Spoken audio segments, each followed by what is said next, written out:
Come through, man. We have more Play Studios drink champs. Let's go.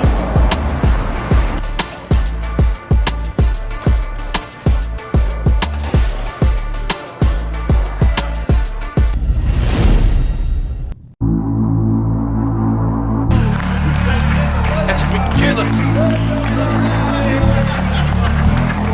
Beats in the hood.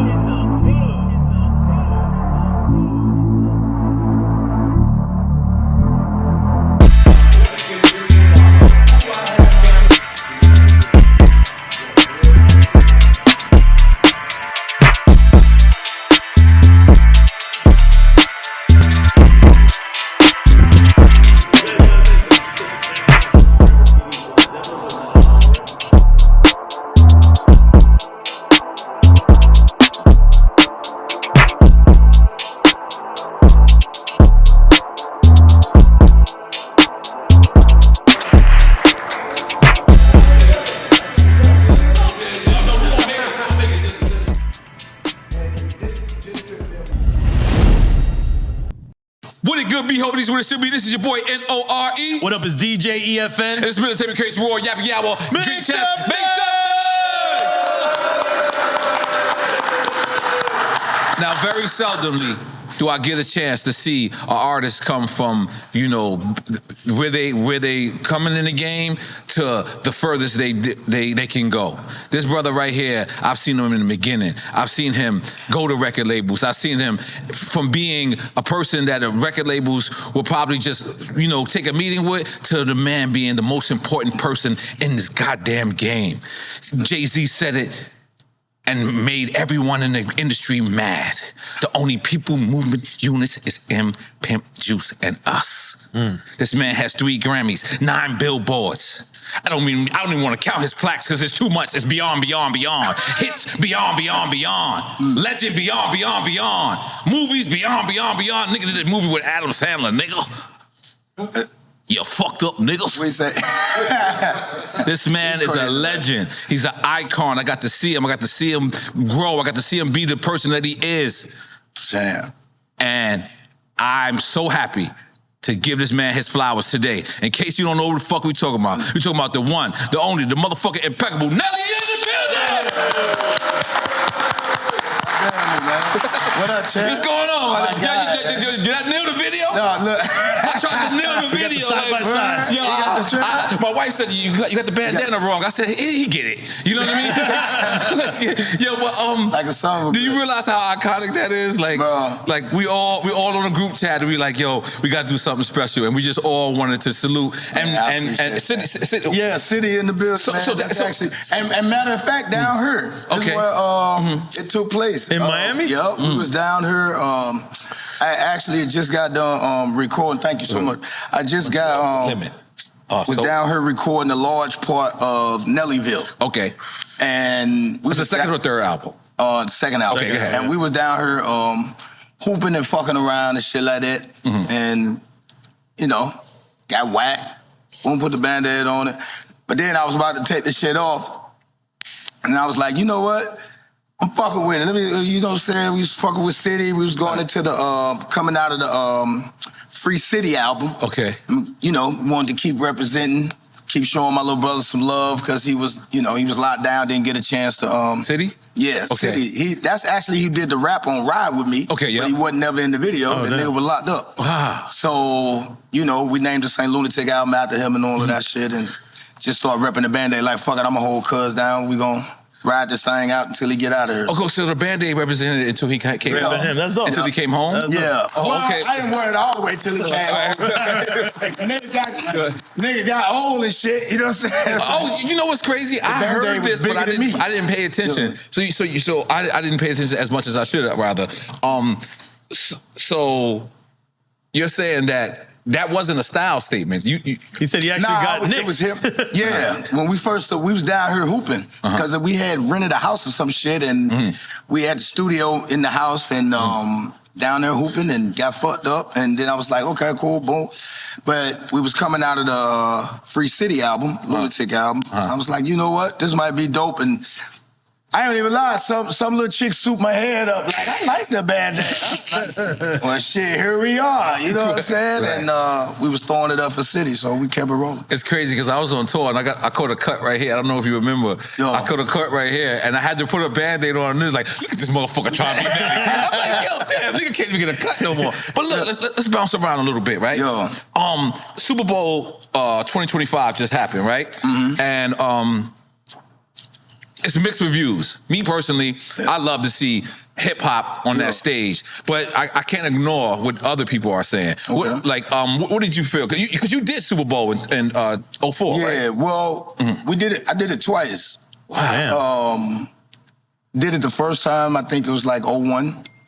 And then, yeah, we did it the next time I did it, but don't nobody really remember us because the nipple came out. Janet. You know what I'm saying? You performed at the Janet Boy? Yeah, we was on that show. You saw the nipple? It was like me, nah. Okay, my fault. That's crazy that it overshadowed by that. I mean, everybody, you don't know who was on that motherfucker. Yeah. You know what I'm saying? So, but yeah, we did it. No, Kendrick did Kendrick. That's right. I don't know what people were expecting him to do. Right. Like Kendrick is, you know, he's a rapper. Right. He's a rapper. Like motherfucker, he wasn't going to two-step. He wasn't going, you know.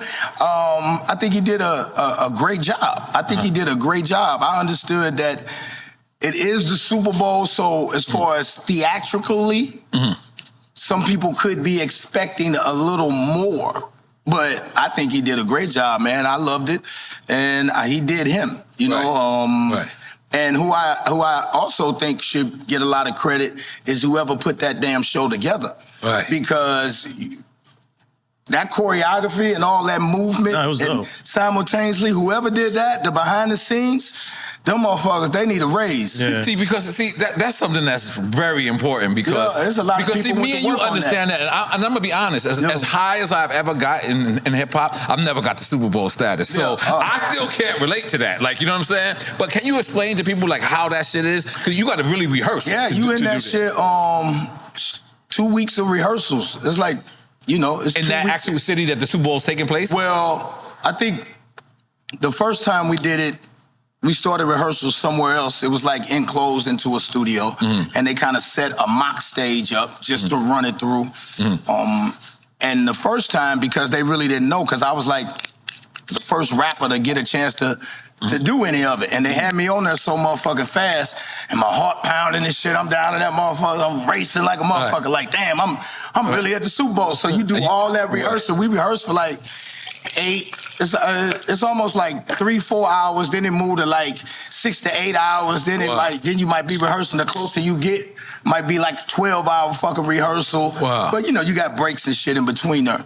And then the shit goes so motherfucking fast. So, but nah, man, You said you did the Super Bowl twice. Yeah, like I said, the second time it was with Janet. Yeah, it was and me the nipple. And Puff. Yeah. Me and Puff, Kid Rock. Janet. Jessica Simpson. I don't know if Justin. It was a white Justin girl. Timberlake was Justin obviously. Timberlake. He was the culprit. Okay, yeah. He went unscathed on that one. That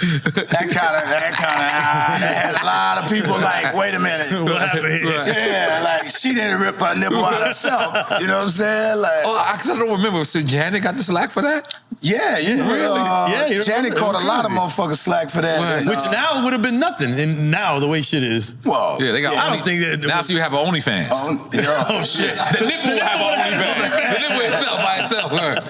So, Nelly, all right, let's take it from the beginning, right? I always thought, like, your plot was always a little harder than anybody else because one, you were like the first rapper coming from St.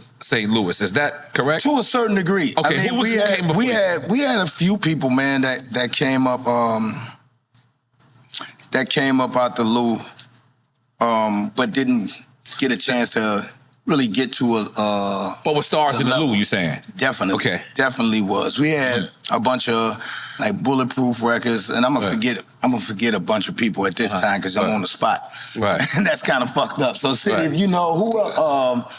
I know it was like Bulletproof records because they were really, really close with us, but they were super gangster, nigga. And that was the thing with St. Louis. St. Louis rap was super gangster. Like, nigga, give me that. Put your kids in the car. Shut the fuck up. Slap me with a pistol. That type.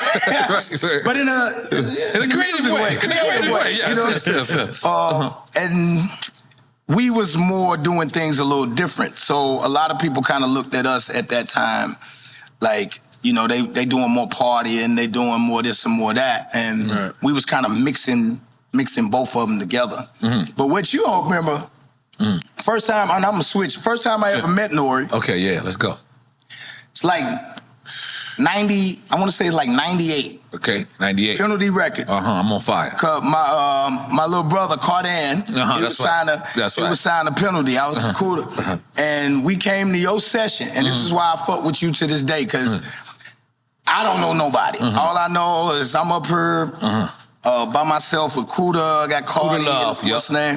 And we came to your session, and at that time, it was the thin mustache, little hair on the top, Pharrell.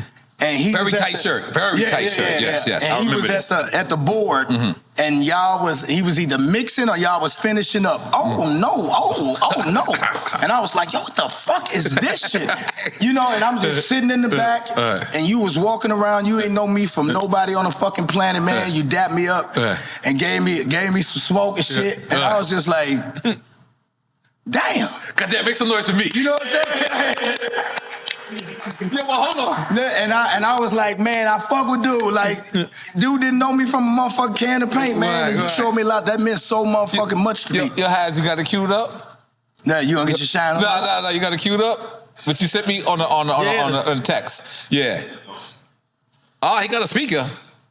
Oh, shit. He got a speaker. Niggas are trying to be professional now. We be professional for you, Nelly.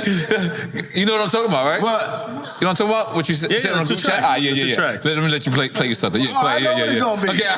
It's not it. You smell me? Okay, yeah. But nigga, N.O.R.E. I'll never. Go to another one. Go to the next one. Facts, nigga. Facts, because you was in the, we were talking about the smell me, and you was giving props out because you was like, nah, that's not my shit. I got that from somebody. You said I never take another man's glory. And I was like, that was all right. You hear this one? Nigga, N.O.R.E.'s all over that. That's the only thing, man. I wanted my country grandma black. I got you. I've been wanting to tell you that for years. I got you. That's the only thing. I got you. And one time you gave me a big compliment, man. We were sitting there, and you was like, yo, I got the word country grandma. I thought of it when I heard you say country grandma because I said it on Super Thug. You were saying, listen, the whole vibe was... You was sending so much, and it's hard when you like from the Midwest or from the South to get the respect that a lot of people want doing hip hop. Like, don't get it twisted. All over the world, all over the country, everybody know the Mecca is up there in New York. Everybody know that, right? So when you looking at it like that, it's almost like, yo, you want certain validation. That's why the OG and one of my greatest rappers and influence, Pimp C. He used to always have an issue with New York to a certain degree because he started early, late 80s, early 90s. And when he would come up top, he would never get the love. We talk about it all the time. Motherfuckers would boo him or they wouldn't let him, do what he do. And that kind of put a stain on his view about it. So us being where we from, it's just like, yo, you want to rock New York. You want to rock Madison Square Garden. Who don't want to fuck up the Apollo? Right. You want that type of situation because you understand that this is where this shit started. So if that doesn't come, a lot of times, you kind of feel like, well, damn, man, why the fuck? Like, ain't this a bitch? And then you be like, well, fuck it then, we going home. Right. But you was never one of those people. You will always give motherfuckers always show the South love. The South, West Coast. You know what I always said. What? No, I said it wasn't the people necessarily individually, but as an industry. We wanted to help you out. We have this argument all the time. It's not an argument. Not an argument. We have a discrepancy. It's a disagreement. He always says that New York never showed the South love. And I'm saying it might have not been the artist per se. It might have been the environment. Like you understand what I'm saying? Well, yeah. I mean, you had a lot of people that... Thank you. that would speak out because they would come down. Motherfuckers hang out in Atlanta. You hang out down here in Miami. You can't be on too much bullshit because shit ain't gonna go your way. You know what I'm saying? Yeah. Like, yeah, I would probably say the industry as a whole. Because everything was based up there. They were everything gatekeeping. Was based up there. The labels, don't say gatekeeping. It was gatekeeping in a sense. Don't say gatekeeping. Yeah, he ain't got to say it, but it was. But it is. Yeah. I mean, but it was. But it was, though. I mean, but, you know, right.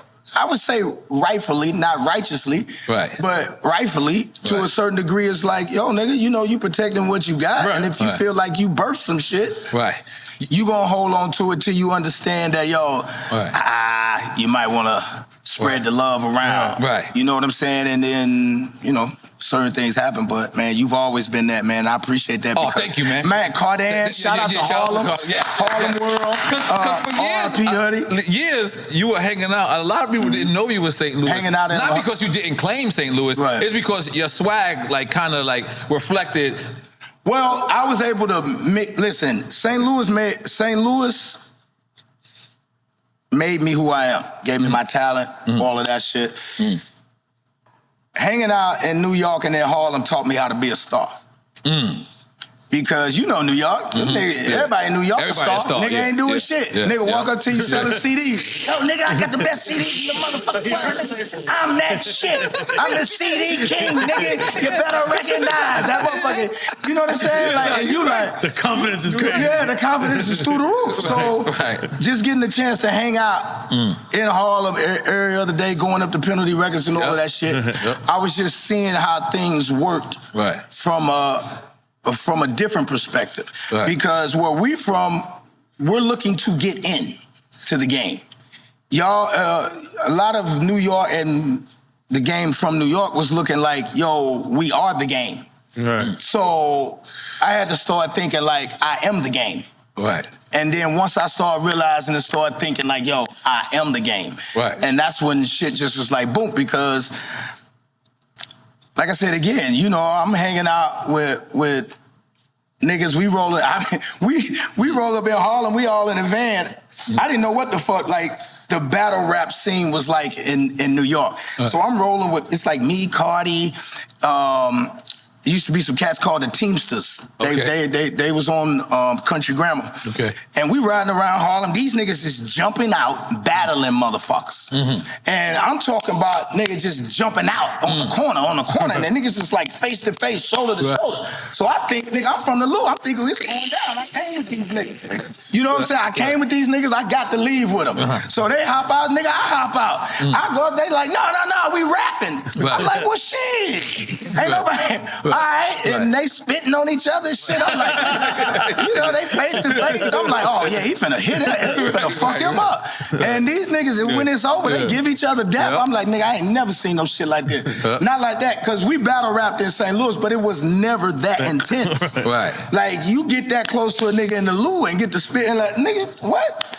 Both eyes. But you battle rapped arguably the most battle rap person in hip hop. Like only by default. I need to know this story. Only by default. I know you, and I could have called you and asked him what happened. Only but by default. I did not never understand that beat. Okay, what happened? You made the song #1. Yeah. And then what happened? And nigga, I actually had a part of our management team at the time. Shout out to Courtney Benson.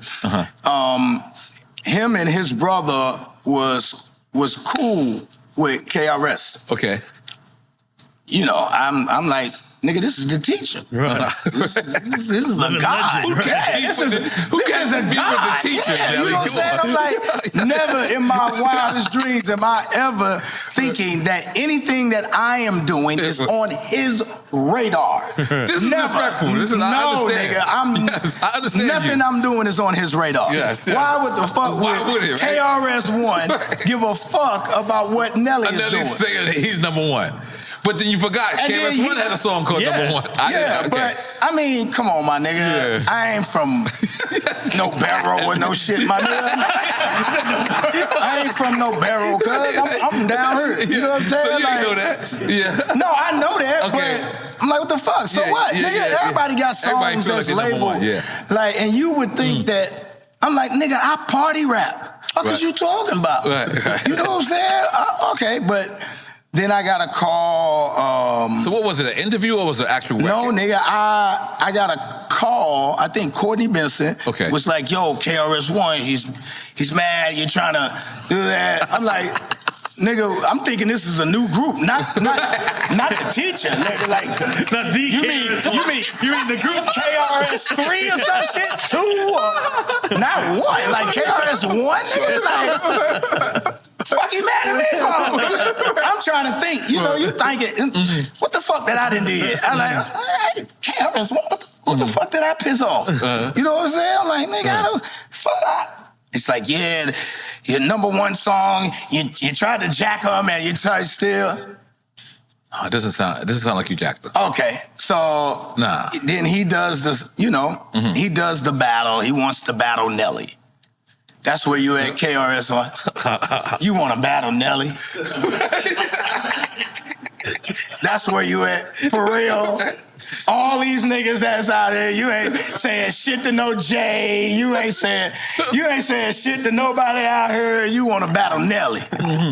Like, so I'm like, okay, well, whatever. He did his shit, and I wasn't even planning on saying nothing. And then we got called to be like fucking with the Rock the Mic remix. Rock the Mic, state property. And I was just like, yo, you know what? I'm gonna say something, but I ain't finna battle the teacher. I'm a student.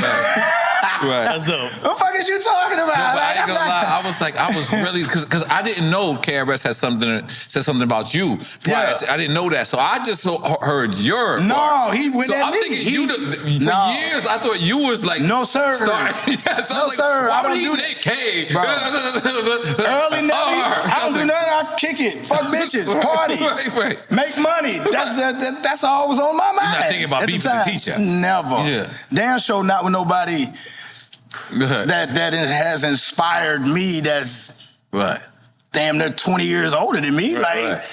You know what I'm saying? Like, I'm fucking with him for. He's one of the best to ever do it, too. He's a teacher. Yeah. You know, and I was Love's Gonna Get You, all of that shit. Like, that shit influenced us down there, like, man, and Wah Da Da Dang. All that was like I told you again, St. Louis, anything gangster gonna roll in the loop. Right. Anything gangster gonna roll in the loop and all of that shit, it just didn't make sense to me. And he was trying to call me commercial, and I was like, nigga, you did the Sprite commercial. I ain't never did no commercial. What the fuck am I a commercial? I ain't did no commercial, none of that. You had Uzis before I knew what they was. I seen you on the picture with the motherfucking strap, and now my street sweeper in a Range Rover. Now I'm fucking the game up. You know what I mean? Like, so it shit just sounded weird, bro. But how did y'all fix it? Because I didn't understand the politics of him having a project that he wanted to introduce to the world, and you gonna go at the niggas that's at the top. At the top. So let me ask you, gonna get the press. You know what I'm saying? So I took it personally because at that time, again, we was all on guard because we from where we from, and we know niggas fake fucking with us. Right. You know what I'm saying? Niggas is shaking our hand because we within radius. You know what I mean? But if we ain't in handshaking radius, the face is different. But go ahead. So do you think KRS was capping, or do you think that he sincerely felt like that? No, I think he actually saw opportunity because I did wind up getting a chance to work with him. He was doing a project, was more along the lines of a Stop the Violence type of project. Right. And we got to hang out in Atlanta, and I love him. You know what I'm saying? Like, I was hurt. Right. I was hurt. And at that time, I didn't do too much talking shit or talking about what we gonna do, but you know, we was in the loop, nigga. We were ready. Right. We was like, is it rap? Is it what is it? I was like, nigga, he the teacher. You can't beat the yeah, you know, cause we had niggas that was wild, bro. We was young. Trust me, anybody that wanted to beat up KRS-One, it's people from Queens. Trust me, and we got to give him the pass. So, like, he's just the ultimate angel. You just gotta let him just walk. But wait, I want to know, you guys spoke, and did you speak we spoke specifically? Yes, definitely. And it was explained, and I told him, I was like, yo, man, I love you, cuz. Like, you inspired. You a GOAT. Right. So I would never, he was like, Nelly, it was never nothing personal. It was this, you did the #1. Where I'm from, you take a title of our song, we at your neck. Right. You know what I mean? Or something like that. And I was like, okay, cool, no problem. Remember Nas brought it up on Ether, he said KRS already had an album called Blueprint. Yep. Yeah, it's like some old school shit. Yeah, it's some old school shit. But then he didn't say nothing to Jay. Yeah. I'm like, Yo, good boy. Nigga, box the nigga your own age. Come on, Jamie, come on. Good boy. You know what I'm saying? Like, nigga, fighting your own age class. What I do? Yeah. So, let me ask you a question. This is me personally. You ever felt a love out of the game? Like felt out of love? Yeah. You start questioning, do you want to be in it? Yeah. Once the politics start rolling in, once I start figuring out, somebody was getting paid for the promo tour. You know, because back in the day, that's how the street team niggas used to get you. They take you to the club. We was working too. The street team. They take you. We was working. Yeah, but they'd take you to the club while you got the hottest record. My bad, he's a street team nigga. Yeah. That's why. From Miami. That's all good. You know them niggas, they got together. But no the street shots team, at you. no, the street team, the head of street team, the head of the marketing department was the one on the take. Okay. Not the street team guys. But y'all was in on it. Because you knew well, I don't know. We was in on it. What you saying? Let him get away with that. He was in on it. You want to find out who's stealing on your block? Yeah. Go down to every house, start shaking the bushes. Whoever come to the door yelling the loudest. Right. Oh, wow. That's who got the money. Wow. You know what I'm saying? So when we would come out, you know, we got the hottest song on the thing. We was the first #1 video on 106 in Park ever. The day 106 in Park aired, Country Grammar was #1. The first countdown ever. Make a noise for that. Right? So when we would go into these cities, we were getting told, you know, you go to it's a routine. You know, you go to the radio station, do what you do, boom. She's like, yo, you at a club tonight. So he's like, all right, cool. But it's like, it's promo. You on the flyer. You gonna get up on the stage, you do about 2 or 3 of your songs. Yeah. Same shit you do now. Yeah. And get a band for it. Yeah. Except they make you do a real show. They'll call it a walkthrough. They call it but promo walkthrough. Right. A promo walkthrough, but then you start finding out, somebody got 10 grand for that. Somebody got 15 for that. Somebody got that. So then once you start bucking on that system, I think ours ended a little early. You know what I mean? Like, because, you know, when you hustle, somebody making money and you gonna smell it. You know what I'm saying? And I grew up hustling, so I'm like, wait a minute, cuz. The goddamn club packed. We on the flyer. Right. This promo. So ain't nobody making a motherfucker dime in this motherfucker. You know, the DJ nigga who was just at the radio station, he on the flyer with you. Right. Like, yeah, nigga, we going out with Stacy's tonight. We my nigga Nelly coming through. You know, you hype, you young. He talking about he picking up a bag. He's saying he picking up a bag. He picking up a great bag. I'm picking up a bag. He like, nigga, what the nigga, he can't even contain his excitement when he got you in that motherfucker. He knows it's already sold out. I know exactly what you talking about. Y'all give it up, Nelly's in the building. I got that right. We coming through, ladies. He don't know you not getting the bag. Yeah. No, I don't know. I'm just, but I'm excited to be there. But I mean, it's a part of the game. It's no ill wills. It's just that's when you start understanding the politics of it, and then maybe your love starts waning a little bit. Right. You know what I mean? Because you start being like, damn, bro. But again, you correct yourself because now it's like, okay, nigga, but you in, so find something that you do love and latch on to that. See, I'm a positive nigga. I'm a glass half full. Okay. I ain't a glass half Optimist. empty. You see what I'm saying? Like, you know, motherfuckers, they mad, man. This ain't enough. I'm like, nigga, okay. You gave me that? Right on. You know what I'm saying? Because I'm thankful. Because you grow up not having shit. You thankful when you get shit. So, you know, I looked at it and found something positive to stay focused on, to be able to be like, yo, that's why I'm going to channel my energy. And mine at that time was getting my family on, putting the city on as the whole city, in my opinion, this is just my opinion, so you could be humble.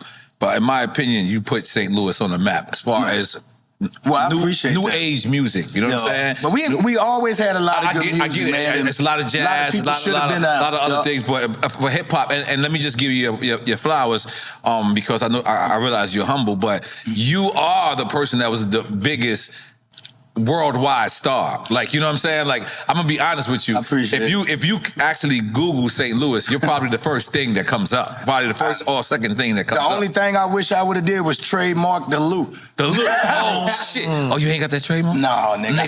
Niggas got you? Nah, I slept on that one. Somebody did it. Now it's all over St. Louis. Wow. You know what I'm saying? Restaurants called the Lou. Restaurants, the baseball team. Yeah, you go to the hotel. You know how they got the commercial where welcome to the Four Seasons St. Louis, the Lou. You're like, not the Four Seasons. They got me. So that was the only thing. But thank you, bro. I appreciate that, man. But like I said again, it's a lot of. We've always had the talent, just never had the light. Right. You know, so very much an influence. But I'm thankful, man, just to be where I'm at. Right. Now let's talk about what's the Real Housewives? Real Husbands. Yeah. Yeah, housewife. Yeah, my bad. You know, I'm dyslexic. So the Real Husband. What is that? You, Kevin Hart. Actually, when it first started, it started as a skit Kevin was doing for because he was hosting the BET Awards. Yeah. And it was the original with me, Kev, Bobby Brown. Jermaine Dupri, and Nick Cannon. If you look at the very first skit that ever was, he was hosting. Funny as shit, too. And I knew right there, like Bobby Brown, and he got stories. You had him? I hung out with him at the Waldorf Astoria, and I just drank and just shut up. Yeah, just let him talk. He got some of the ultimate stories, bro. Just like generational stories. You ain't hear that he cooked fried chicken with cocaine? Nope. He never heard that. A whole fried chicken with cocaine. It's in his book. Nigga. So that's when I seen him. That's the only story I asked him about. I was like, yo, my nigga, what did you do? This nigga. How did you get that confused? This nigga was telling us a story, and out of nowhere, he just threw this in there. He was like, yeah, man, boom, boom, boom, and I punched Scott Baio, and I kept going.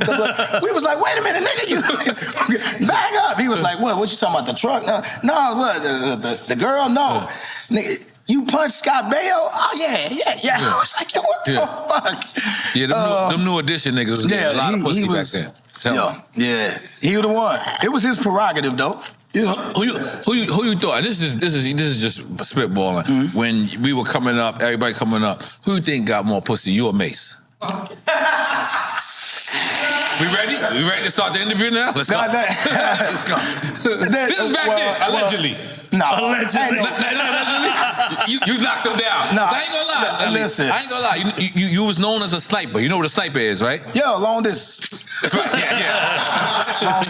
Long distance. Yeah. Long distance. I heard a lot about you, man. I was proud of you, bro. I was like, give me his jersey. I was buying your jersey. I was like, give me Nelly's jersey, man. Yeah, I was in the team. Go ahead, nigga. I'm a married man now. I am too. We can reflect. We can reflect. This is back then now. Reflective. Listen, we reflective. Reflective. Yes. I was respectfully. a monster. You was a monster. I was a monster. Dead ass. Straight monster. Straight monster. Especially in the Band-Aid days. The Band-Aid days? Shit, keep the Band-Aid on, nigga. That's what she want to see. Show the eyes where she live. Keep that Band-Aid on. Because right now, I'm sorry, French Montana. Because right now, they said that French Montana is the illest sniper right now. Like I don't know. He's taking everything down. He's taking everything down. But I'm saying, in your day, do you think anybody could have fucked with you in the sniping world? In your day? Not in. Hold on. Musically? No, we're talking about sniping. Taking it down. That's what we're talking about. I don't even want to put my cat out there like that. Yeah. But he wants to know. Chuck was a monster. That's your nickname? AI. Allen Iverson. Oh, you gonna throw the nigga out on the bus? I'm with that. He's trying to do it like only from a perspective. Right. Only from a perspective of back then. You know, it was posters. Mm-hmm. you go if my post. If you got my poster on the wall, you got Chuck poster on the wall, and that's kind of how it was. Them, and you won't say his name right now, but you got Apple Bottoms. Apple Bottoms was a very successful company. Apple Bottoms, man, was more. Make some noise for Apple. 25 years, y'all celebrated? Yeah, because we had to go away for a minute. But 25 years? Let's just take it to 25. No, not 25 years. I think we came out in 03. Okay, how many years is that? One of your math niggas. 21, 22. Yeah, 22. Oh, your pants is your bottoms is legal to get a drink. Yeah, it is. Get a drink. Yeah, so that came about, hustle mentality. Like, who's my biggest fans? Why am I steady trying to sell men's clothes? And you was trying to sell men's clothes at one point? I came out with the men's line first. What, Apple Bottoms? No. Oh. Okay. That would have been terrible. Okay. That would have been terrible. I was like, this man. No, sir. It's got weird. Hold on. No, sir. Who the fuck was going to wear them up? I'm sorry. I'm fucking with you. No, so, we launched that in like 03, 04. And it made a lot of money. And you had stores in Dubai. Yeah, you was in our Dubai first flagship early. store. Yeah, Wow. Mall of Dubai. First. Like everybody just now going to Dubai. You was out there back then. We was out there early, man. How the fuck you knew to go to Dubai? What the fuck? I didn't, man. My white boys who I partnered with knew what was up. You know what I'm saying? And they knew what was going on over there, so they was like, we had been to Dubai maybe a couple times, obviously doing shows, but they was like, they opening up this big ass mall out there. Either it was just opening or it hadn't been open that long. Right. And they were like, we're going to get your store. And I'm thinking we just going to be in another store in there. They was like, no, it's going to be an Apple Bottom store, flagship store. Crazy.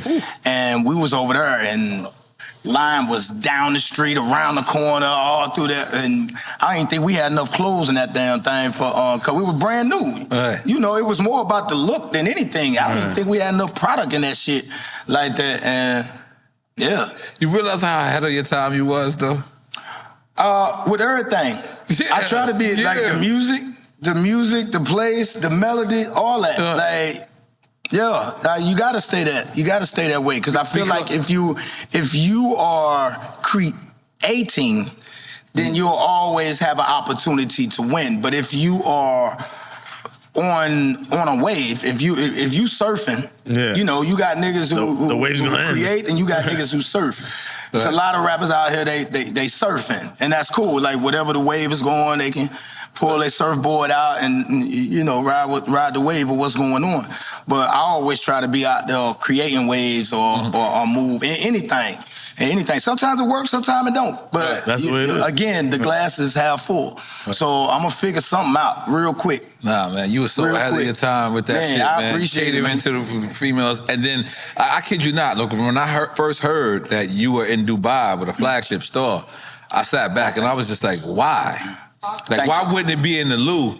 Until years later, I realized how genius that was. I was like, I started to go in Dubai, and I was like, wow, this motherfucker was so ahead of his time. So I just wanted to actually, if you know. But let's switch around real quick. Do you think you're one of the fathers of the rap sing-along style? I definitely think I'm one of the ones that has made it popularized it and took it to a level. But I'm not going to act like I ain't a product of CeeLo Green. I'm not going to act like I'm not a product of Arrested Development. I'm not going to act like I'm not a product of Bone Thugs and Harmony. And like, all of these influences. Even like Biz Markie was doing it. You're right. That come along. Eric Sermon even was doing it. Yeah, but more so in a way of, because when Bone Thugs came out, they were so ahead of their time. They were so ahead of their time as well. You didn't have a lot of people emulating. They Bone Thugs. I'm sure they know of some people, but no people that was on. You don't look and say, yo, it's another group. They were unique. You know what I'm saying? Also, Crucial Conflict that was out of Chicago. There's a lot of people that had influenced Nelly. But when you're in the middle of the map, that's why if you look at any genre of music, right? A lot of the people who are super huge always come from the middle of the map. Why? Because we are a mixture of everything. Pulling influence from different. You know what I'm saying? Like New York, y'all can get trapped in y'all own bubble sometimes. You think everything is following New York. Cali the same way, because y'all so big. And Miami. Y'all have. Throw Miami in there. You don't have to leave. Why you want to just throw Miami in there just to fuck of it? Well, Miami is a We're a cultural melting pot. revolution. Yeah. It's almost like New Orleans. Okay. You see what I'm saying? Like, and there's nothing more culturally blacker than New Orleans. Right. Yes. Like from the food, the speak, the language, the impact, the music. You know, you go down there, you walked into a time warp, because they have a parade coming down, and it's incredible and it's exhilarating. But when you're in the middle of the map, you look at Nelly, middle of the map. Kanye's the middle of the map.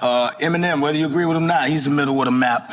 I thought you were going to say Kanye, whether you agree with him. Middle of the map, huh? I thought you were going to say Kanye, whether you agree with him or not. Well, yeah, whether you agree with Kanye or not. I mean, but he's an artist. I don't look artist. to Kanye to get life advice. Right. I don't look to no entertainer for life advice. That's the dumbest shit you could ever do. Like, why?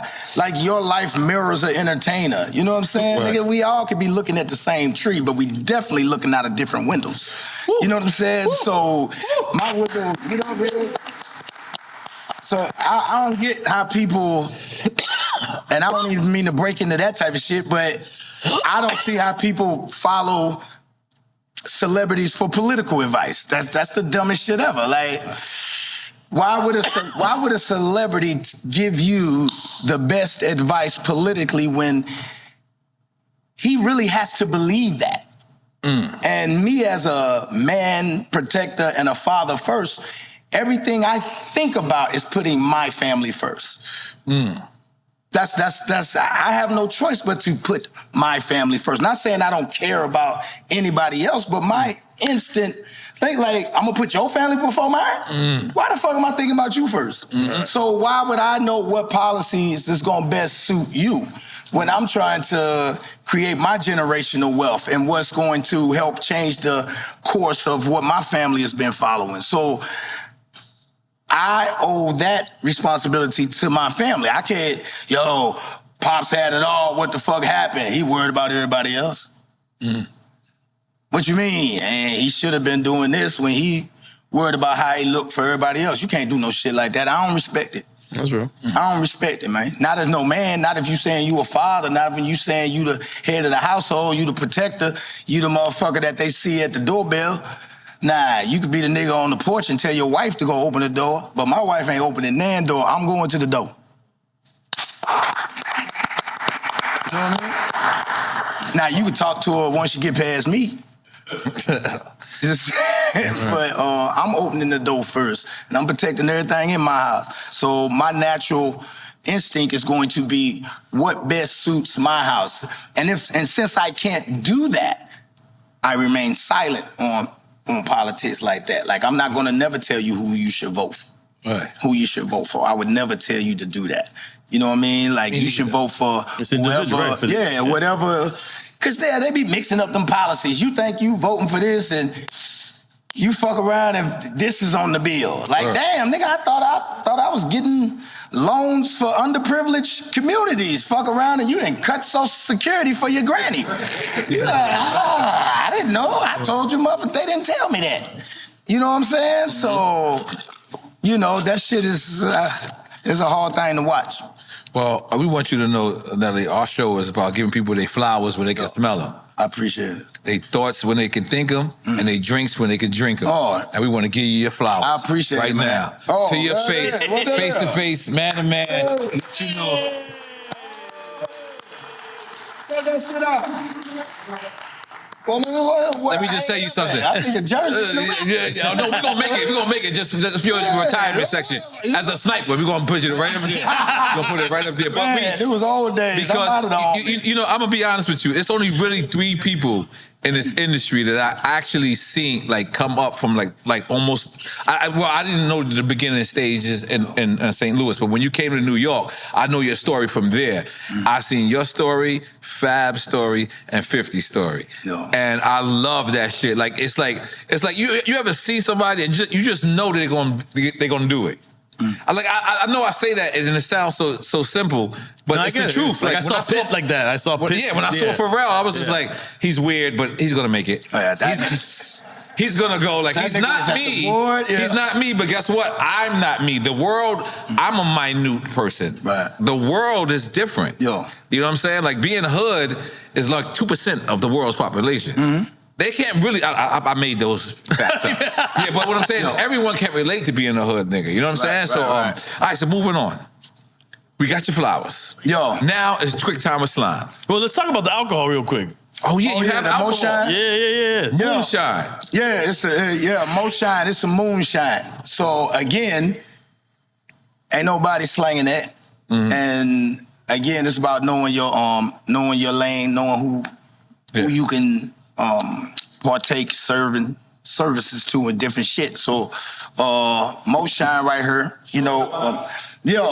but this is the thing though too. We actually got a chance to man, I don't say, you got to be careful with this shit. I ain't gonna even lie to you. So at the time I had partnered with somebody different, but actually same thing I had to do with Apple Bottoms before we blew up. Now I got to do it with this because when you first getting into things, sometimes your first record deal is not your best deal. Different distributor, manufacturer, and then stuff like that. You find out what the fuck is going on, and you find out the lanes and the avenues that you need to go down to get to the place you're talking about. So, but this is something, man, that we kind of came up with because I'm actually, like you were saying, being kind of ahead of the game, being one of the first people that was able to be in a different lane and still be itself as far as like country music, pop music, and all this other shit. And the country world, and I always... country niggas drink moonshine. Oh, yeah.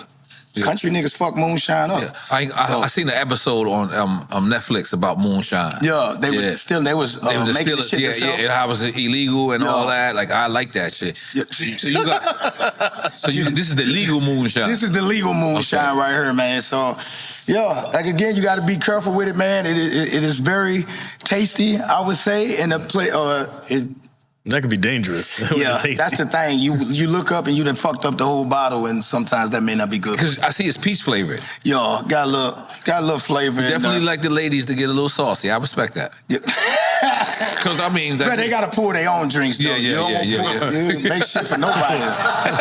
Nowadays, everybody make your own drink. Make your own drink. Exactly. All right, so you ready to explain the rules of the game? Let's go. The rules of the game. Yeah, this is our drinking game. Oh shit, I'm gonna be drinking. MoShine. Now, I'm gonna do some MoShine since we. Well, wait a minute. How many questions? It's like 20 questions. But it depends on you. The drink. Okay, look. Let me give him the rules. He can decide what he wants to do. Yeah. We're gonna give you two choices. If you pick one of the choices, we're not drinking. But if you say both or neither, like you don't want to answer, basically. Then we all drink. Oh, we all a shot. We drink with you. We don't leave you. If you don't answer the question, but if you answer, then we don't drink. Keep it moving. Okay, so everybody gonna be drinking MoShine. You gonna be drinking MoShine. What the fuck, I'm drinking marijuana. Look, what the fuck good is this game? No, don't worry about it. We all drink a shot. Yeah, we do a shot. Okay, right. I'm gonna set it off. Ooh, no, I'm not. All right, ready? Mace or Cam? Mace or Cam? Yep. And it's any stories too that you got too. This is about any stories. Okay. I would probably say Killer, only because from the time I met Killer, he's always showed me love. Mace, and this just could have been where he was at in his life at that time. When I was introduced to him. He was already with Puff? No. He was already with Puff. But it could have been Cool to Love beat. Because, you know what I mean? Yeah, exactly. Yeah. I was with Kuda, but I don't like how he shitted on at that time my little brother Cardan. Oh, he shitted on Cardi because Cardi was in Harlem World. Okay. And at that time he had kicked Cardi out of Harlem. Oh, I didn't know that. Yeah, and didn't let Cardi be in the video. That first video with the Harlem World. Cardan, Cardan. Can't call him Cardi B. It's gonna. No, I said Cardi. You said Cardi B. You did. No, did I? Yeah, you did. I said Cardi B in the video. Oh, but that Cardi B, that pause changed everything. Though. Cardi B in the video. Cardi B. I don't know. What did I say? No, you're right. You was right. We heard it. Wait, Cardi B was in the video? No, not that Cardi. Okay, you did say it wrong. No, are we talking about Mace? No, you was right. You was right. Okay, see, that's how. See, I knew y'all niggas do. KRS-One thought I was talking about. You know what I'm saying? Like nigga, I didn't even say that. But I don't know. Run the tape. But no, at that time, Cardi was like 15 years old. He was young, man, and it really fucked him up. That whatever happened, and that's when I was just trying to get on. And I saw how hurt he was. I was like, man, don't worry about that shit, man. I'm about to get on, man. We gonna, you know what I'm saying? And I had a disdain for Mace at that time. So is that probably why when y'all met the energy, was it you more or was it him? No, I mean, eventually it got a shit ton better. Y'all figured it out. Yeah. Because again, it wasn't that. He felt the way that he felt, but again, if I come with you in the door, we leaving out the same motherfucking door together. I ain't bringing nobody with me. I ain't leaving with. You know, so at that time, Cardi was my family. So he had hurt part of the family, and I was like, shit, fuck that nigga. But it wasn't like that. It wasn't always like that because Mace is cool as fuck now. You know what I'm saying? And we super dope. But from the time I met Killer, it was all love. Right. Now this is a controversial question. No shit. Kendrick or Drake? As far as it's whatever criteria. I like that. I like that. As soon as they ask that, I mean, you can't take away the artist of Drake. You can't take away what his artistry is. The dude make hits. Like he was making hits, he was doing his thing. Kendrick is Kendrick. He's I don't know, like, because I want to say Kendrick is holding down a whole coast to a certain degree, but then some might say Drake is holding down a whole country. Word. But you see what I'm saying? But it's a great point. But it's a difference of. It feels like we're taking a shot, Nelly. I'm just helping you out. Man, you leading the witness, man. He was going in to a diatribe right now. Let him live. He was about to get very scientific.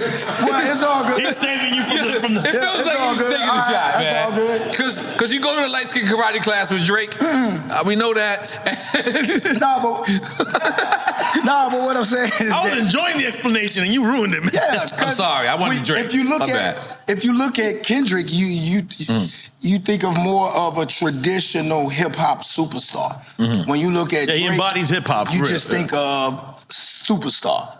You know what I'm saying? Even though he is hip hop, not saying he ain't did his thing, but it's just different. Like, I don't know why people be so mad at him, though. I mean, I understand to a certain degree.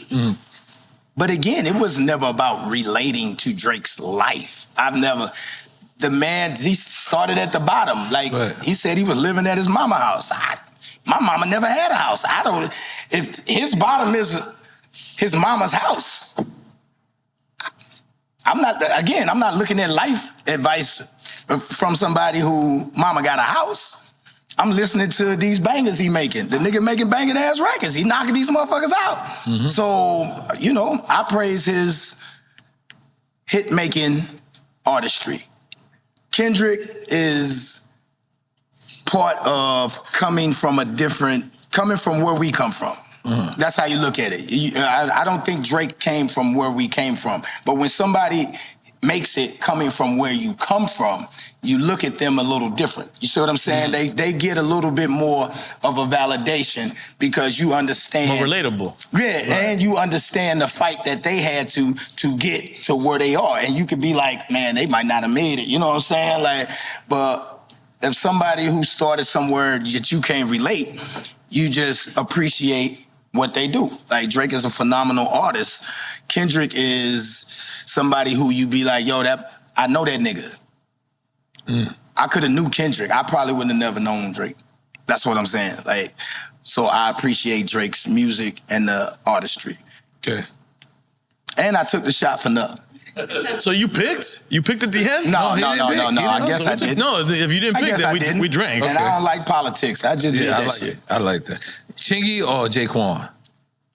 The Lou wants you to take a shot. I definitely. Man, you were leading the winners like a motherfucker today. No, I definitely was going to do that. He's going to do it anyway. I know what it's going to.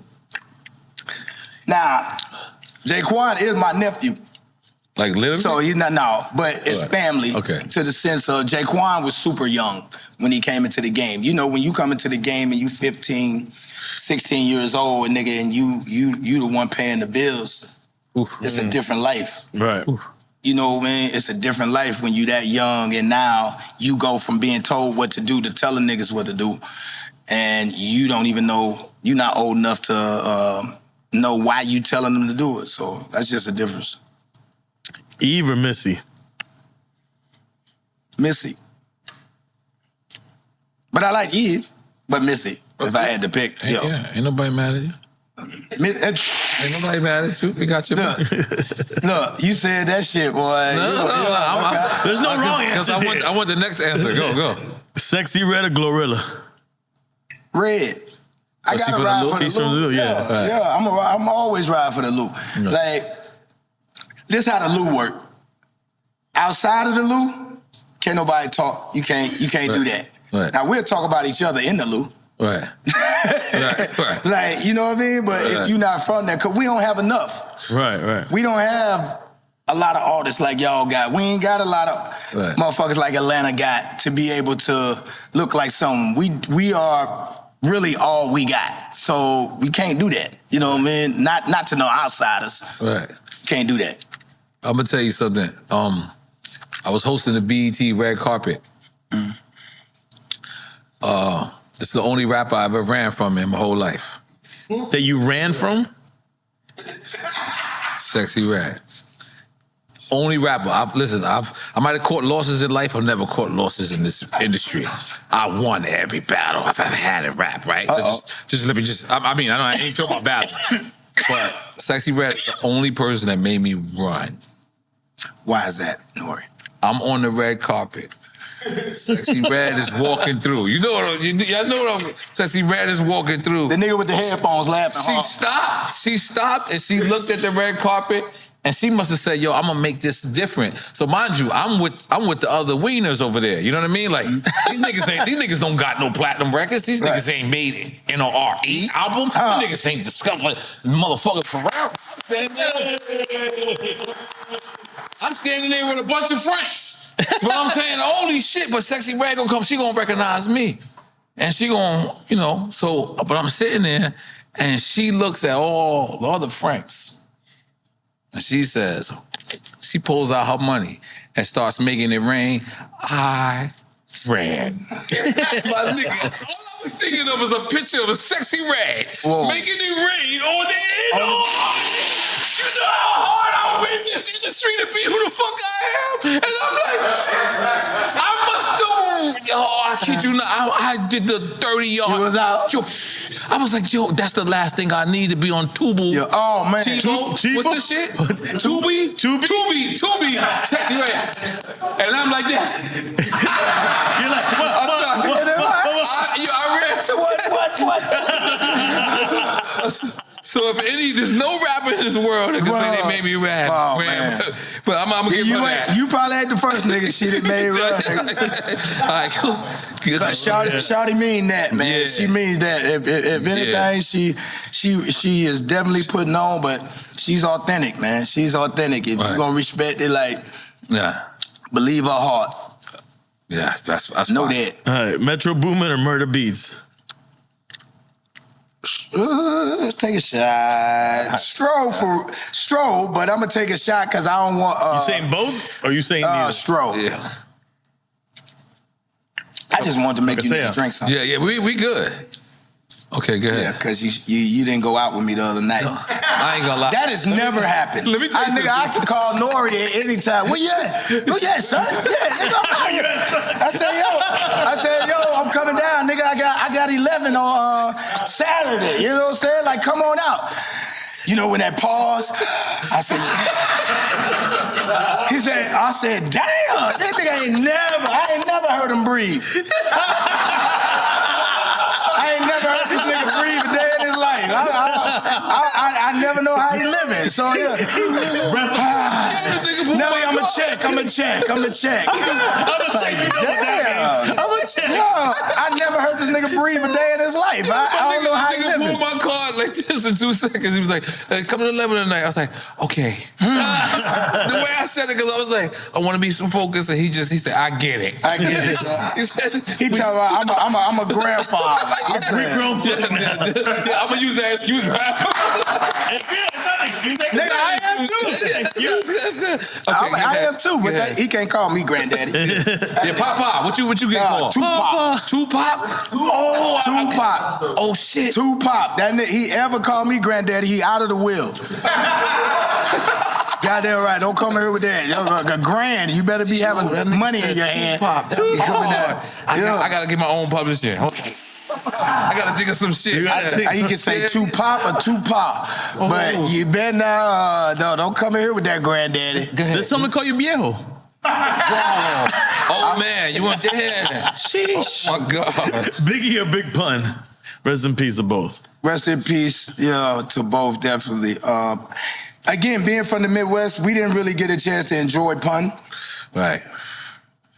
Because we only had a selective few of songs that was able to make it on our radio station in St. Louis and down there. So, but his genius and just his lyrical flow, it's definitely underrated as a lyricist. Right. Pun is, then you talking about Biggie, who's probably regarded as one of the best, or one of the best, depending on where you ask it. So, but I'm gonna say Biggie, but no disrespect to Pun at all. Right. You ever got to meet Big? Nope. Okay. No, not at all. I got to meet Pac. No, I saw Pac and Pat. Pac never had it. Pac had some tumultuous times in St. Louis. Yeah. Ooh. What happened to Pac in St. Louis? Yeah. So I like that word, tumultuous. Few times, yeah. Really? Yeah. Like at shows? I mean, St. Louis. Sound like you have intimate knowledge of this shit. As a youngin'. Right. You know what I mean? Like, as a youngin', but them old niggas, one of them old St. Louis niggas over there, he probably know a little bit more. Bob know a little bit more detail about what could actually happen like that, because Bob was like a local terrorist at the time. Right.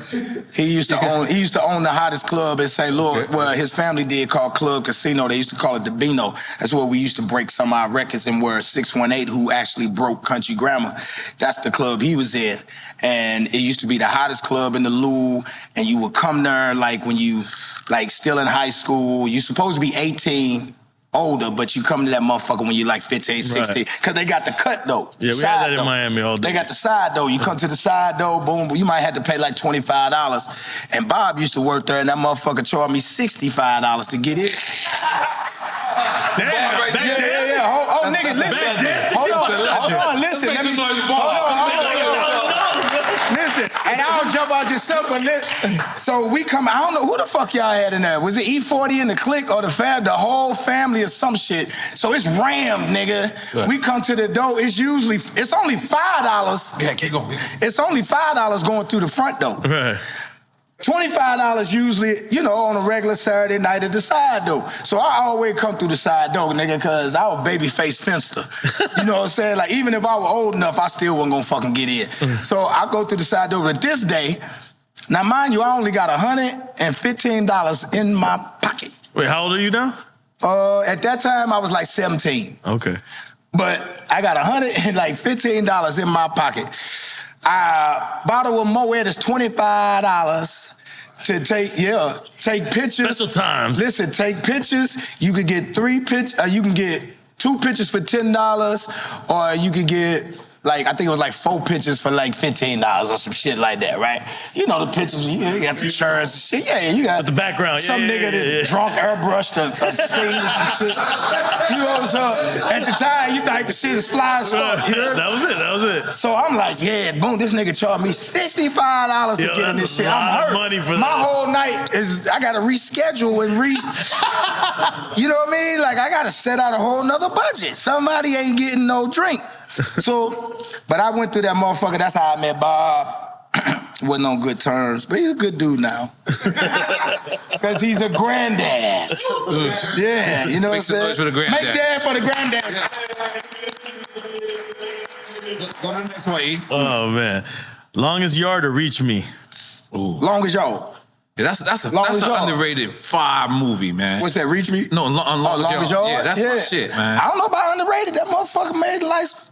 I'm a little upset. I should have charged more. Really? Yeah, nigga, I was on fire right around that time. Right. Like, I should have charged a little more. But they were Adam Sandler, Chris Rock. Yeah, that was a great idea. Oh, nigga, and big cast. Great Burt Reynolds. Burt Reynolds. Let me tell you. I would smoke a cigarette with him. No, nigga, let me tell you how I found out how fire he was, the swag he had. So my granny at this time, now mind you, this was 2004, Country Grammar, then did Nellyville, just coming out with Sweatsuit, the double album. Like, I'm on fire. I'm like, this is fire. Granny is still, that's nice, Cornell. You're not impressing her. That's not at all. I'm still Cornell. Like, and I probably will always be, but she was like, that's nice, Cornell. Yeah. I was like, Granny, I'm doing the Grammys. Yeah, I saw you on the Grammys, baby. You look good. I just had to tell you that. You know what I'm saying? I was like, oh. You know what I'm saying? Like, yeah, I saw the football thingy when you ran out. Yeah, that was good. You look good. I was like, oh, okay. You know, you can't get no aroused. I'm like, shit, okay. So I'm doing I heard you doing we sitting around, and she's like, I heard you doing a movie. I was like, yeah, Granny, I'm doing a movie. You know what I'm saying? It's a football movie. Boom, boom, boom. I'm explaining to her. Good, baby. I hope you have fun. And I don't know if it was my auntie, somebody said, tell her who in the movie. And I'm not thinking nothing of it. Right. I'm not thinking nothing of it. My granny is like 70-year-old black St. Louis lady. Mm-hmm. Not thinking nothing of it. I know who she married. My granddaddy was a motherfucker. On God. You know what I'm saying? Like, straight like that. Mm. And I'm like, okay, cool. I said, yeah, Adam Sandler. I know, my granny don't know none of these people. You know what I'm saying? I'm like, Adam Sandler. She know Chris Rock. Because she, you know, I was like, yeah, Adam Sandler, Chris Rock, Burt Reynolds. Who? Burt Reynolds. Yeah. Woo! That white boy fine. That white boy. Listen, I said, what the fuck? It's the most disgusting. Yo, to hear your granny fan out is the most disgusting shit you ever. You know what I mean? Like, she like, Burt Reynolds. Oh, she said, hold on. Oh, no, yes, Burt Reynolds. You in the movie, what you doing, baby? No, I don't get, it ain't. Super Bowls, Grammys, all that shit. At this time, 22 million records, it don't even matter. She ain't, that's good, baby. You Burt Reynolds did it. Burt Reynolds? Nigga, we had a whole conversation for about 15 minutes. We ain't never talked 15 minutes about my job. Like, probably all together. Right. You know what I'm saying? I tell her what's happening. Well, all she wanted to know, Burt Reynolds, where y'all filming this movie at? So tell me about it. What are you doing? You doing it? I say, yeah, I'm playing a running back. You didn't play, you was a receiver. He's like, no, I'm just playing it in the movie. Right, you know what I'm saying? Because, you know, she know about what I was doing. She was like, no, you play receiver. You don't play running back. No, Granny, I'm playing it in the movie. You know what I mean? Oh, okay, you're little. You know, that's why I started lifting. Right, I was small as shit. Right. Was she able to meet him or no? Nah. Oh, but being on set, yeah, hell yeah. Obviously, okay. You be on set, you got all these great people on set, and these motherfuckers is telling stories sitting in the chair, and then your man Burt Reynolds sits back like this and goes, everybody shut the fuck up. Niggas ain't even filming. He's stopping the whole movie. Everybody want to hear this story because you don't know what year this motherfucker comes. You just don't. You don't have a He a clue. quadruple OG. He don't know. real. You don't know if it's finna be the Hustler magazine, the Playboy magazine, if it's finna be blonde, brunette. You don't know if it's finna be a dignitary, a politician, a president. You do not know. He's got them all. And he sits back like this and everybody shuts the fuck up. Adam Sandler telling jokes. Everybody cracking up. Chris Rock is telling jokes. We got like 9 comedians. You know how they start firing at each other and going around. So it's hilarious. And Bert's just, you know, I remember, hold on, shit shut down. And man, it was awesome. He told us some stories, some shit I can't really say right here. He got family. Sniper. Oh, he was a sniper. Oh no, you know in his day, He boogeyman. Those are the Wild Wild West days. Boogeyman, because I mean, again, you see how elderly black lady spoke up about him. So imagine what you know what I mean? Like he probably top 3. He probably top 3 sniper of all time. No, dead ass. And that mustache, he made that mustache infamous. He gotta be top 3 sniper of all time. Of all time. Okay, Illmatic or Reasonable Doubt? I'm from the Lou. I'm gonna take a shot. Okay, I respect that. I'm gonna take a shot. I'm gonna take a shot. Yeah. I'm gonna take a shot. I love how you put the shot down first before you take it. I like that's a real drinker shit. You know, I know this. He said, "Yeah, he an alcoholic. Don't say that." Yeah. No, I know this. I know that moment. That moment is like, I'll pace myself. We got it together. Trying to. Like when you go like that, we keeping it together. You know what I mean? He said alcohol. I had no alcoholic. They got to go to meetings. I'm a drunk. Okay. Tupac or Eazy-E? Rest in peace to both. Rest in peace, both. Tupac.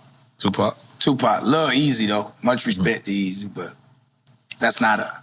You see, you got no stories with Pac, just the stories that you heard. I ain't got no. So you don't want to talk about those things. Yeah, no, I'm not gonna do that. Right. But Eazy-E got the hardest line in the world to me. He said, "Ice Cube write the rhymes that I say." I was like, "Nigga said that." Yeah. That was hard.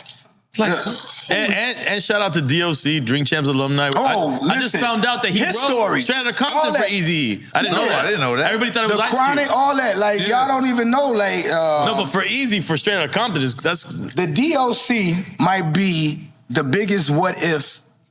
Oh man, in rap. His voice was. And what if? Like what could have been? Like because that whole album. It's the diggy doc.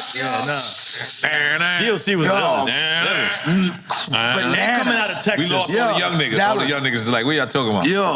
Like easy. It was easy for him. It was truly easy. DOC's a super legend. Kevin Hart or Dave Chappelle? Kev. I love Dave, but Kev is my brother. You know, I told you I came in the door with a nigga. Like that's not going. If you ask me about family and you ask me about somebody who I like or admire, I'm always roll with the family. Right. Respect. You see what I'm saying? So just putting that out. Any good, funny Kevin Hart story you could tell us? Both of y'all? Not none. No. What they say, if you don't want it out there, don't put it out there. Fair enough. You know, so. Okay. Rap City or your MTV Raps? Rap City. Okay. Rap City.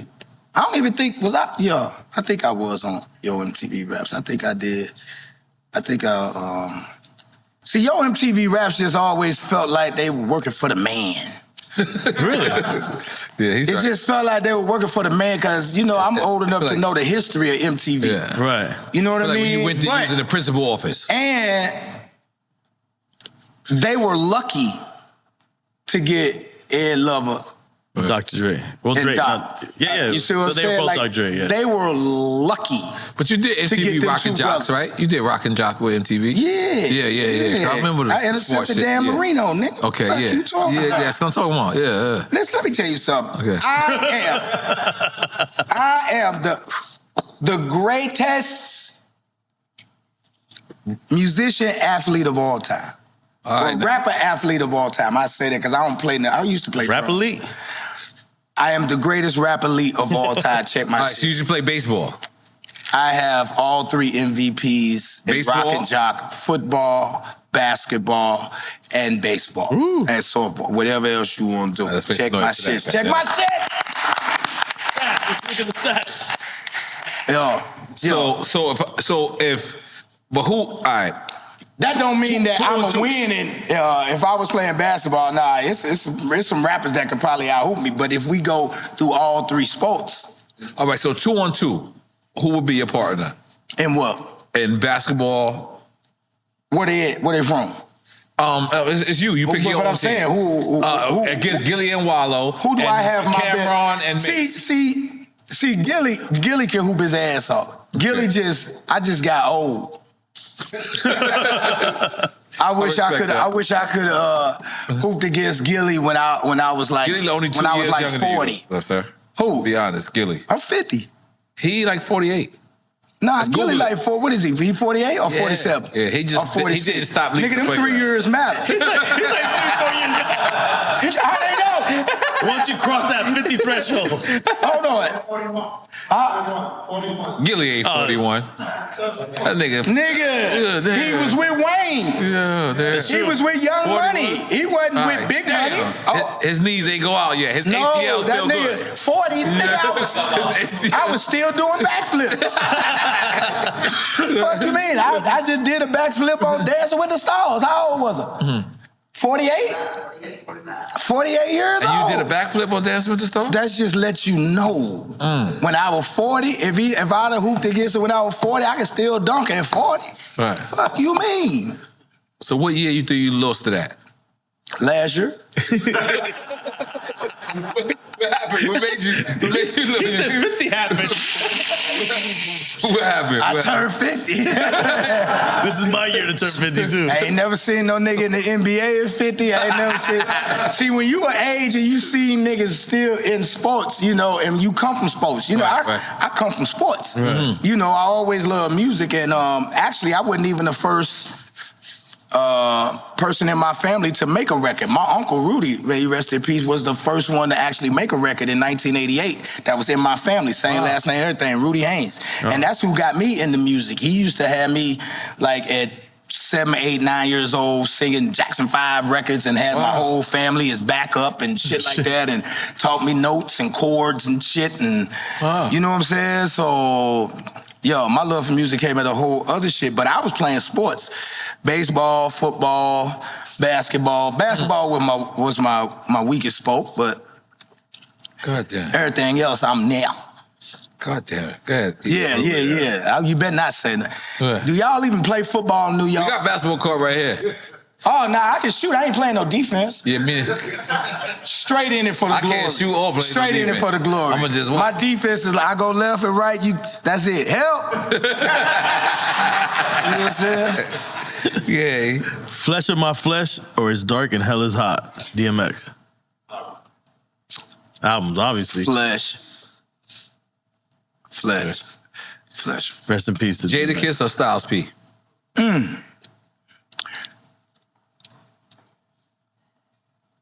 Kiss. Nah, it's just only to my, Your part. only to my, I know Kiss. Kiss has always showed Nelly love. I do know Styles.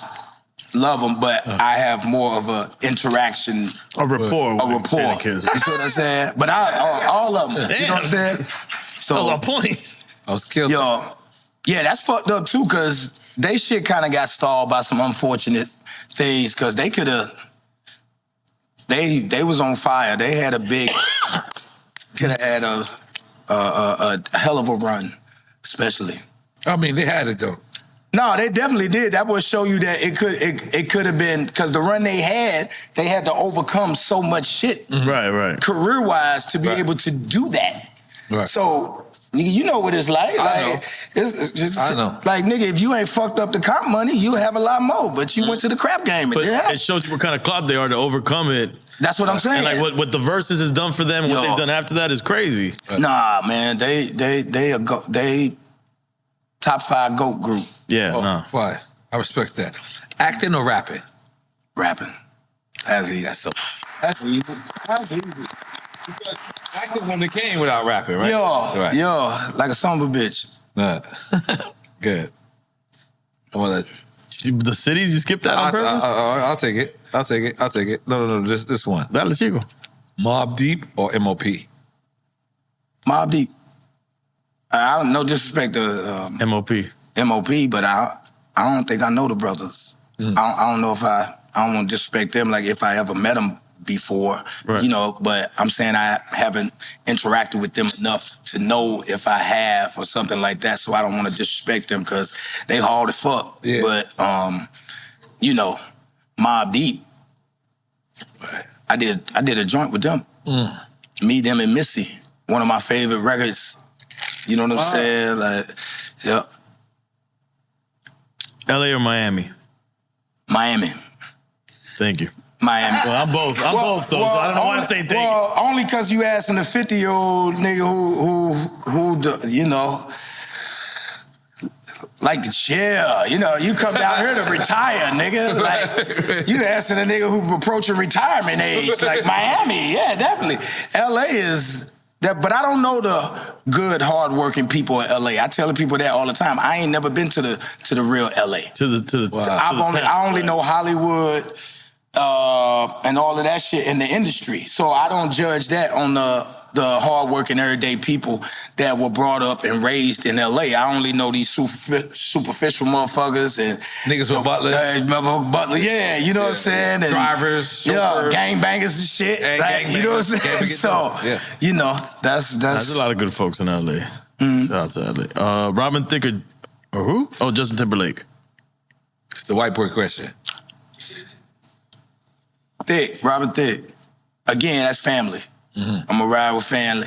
And then I told you again, your boy threw the sister out there. I said, I don't know why people don't trip out there. Like, that nigga knew what was gonna happen. He said, I had no idea the nigga was nipple slip? Yeah, you know what I'm saying? Like, man, that nigga knew what was gonna happen. He was in on that shit. You think they rehearsed that? Man, that man knew that shit was gonna happen. If he didn't, he'd have been like, damn. Like, you ain't see his reaction. That nigga kept the pose.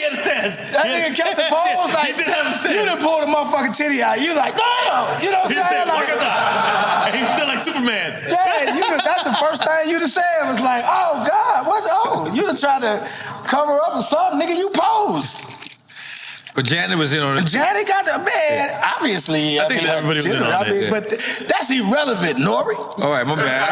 I know JT, your man.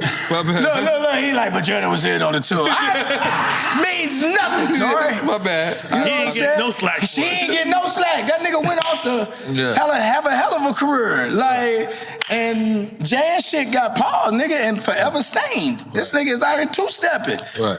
Doing shit with Jay-Z and everybody. Nigga, I was hot. Yeah.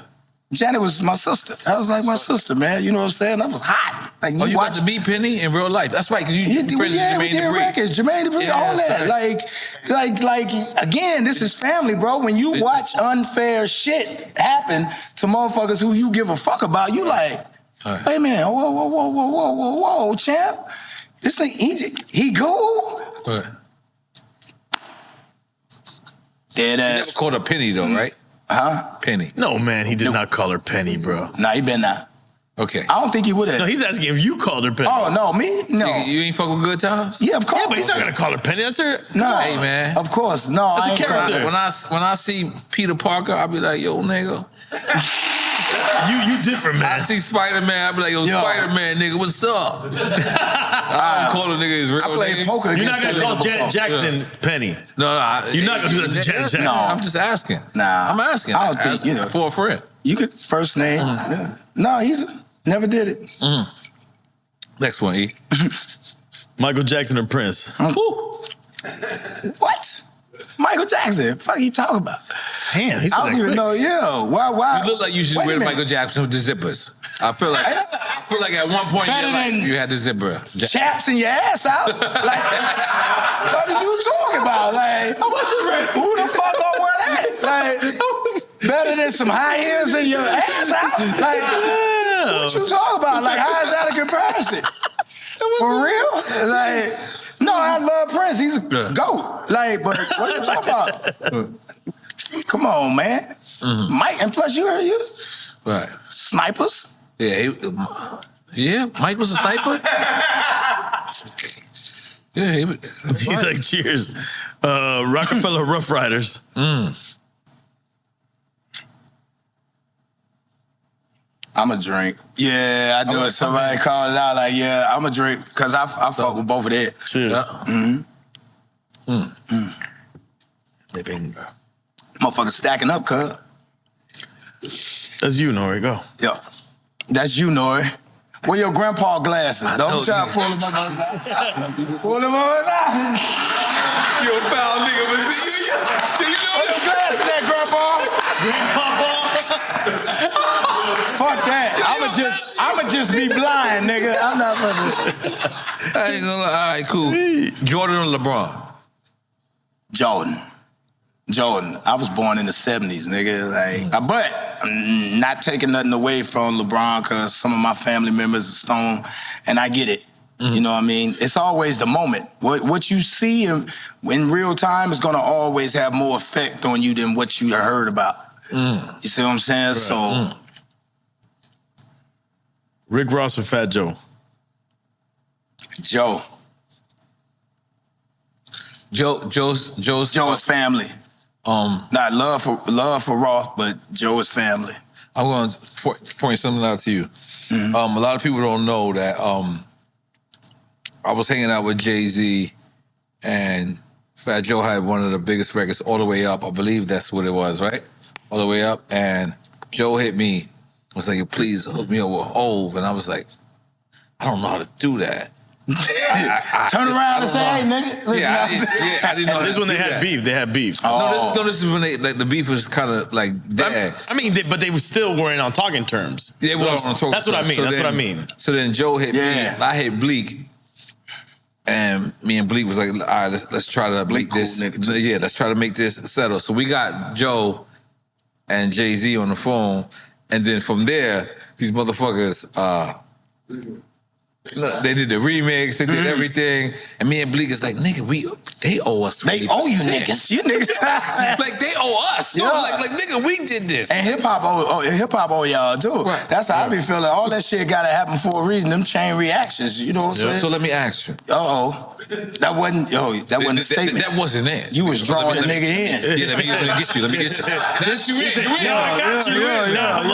This is from the glasses. This is from the glasses. This is what I did to Joe, but I feel like this is what Joe is doing to you.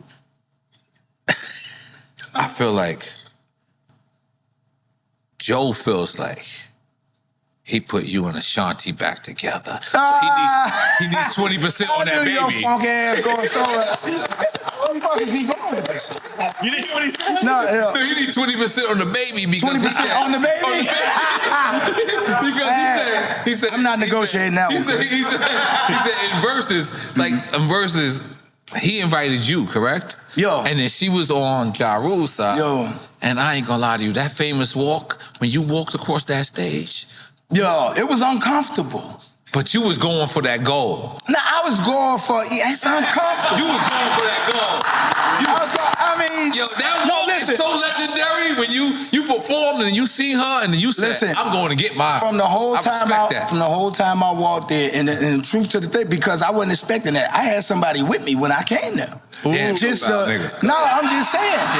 No, I did. I had somebody with me when I came there because I wasn't on that. Right. I'm like, I'm here for Joe, my nigga. And then when we get in, we walk down the steps.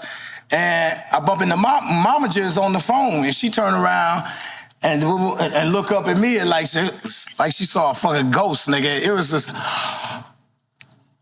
and I just grinned and walked past. And when we went in Joe's dressing room, and we was just hanging out. So I guess she gave the word or whatever the case. But I didn't want the intensity. I didn't want it because I'm here celebrating these brothers' music, you know, because I fuck with Ja, I fuck with Joe, obviously, and they fuck with each other, so you don't want it to be crazy. So I didn't, I was like, man, let me go over here and break the ice. That's what that was? That's what I. Because that walk was serious. Yeah. Do you remember I forgot who was in my way. I think it was Ja, so he had the nerve to be performing. I'm going No, just fucking. I think I bumped it. I was like, oh fuck. But you saw her rub the back. See, niggas don't want to slow that down and show the rub on the back. They always like, yo, you went all over. Yeah, she. That was. I'm gonna be honest with you. And she was trying to act tough. She was like, yeah, I see that. She walked over, you know, Chris, like, what you want to do?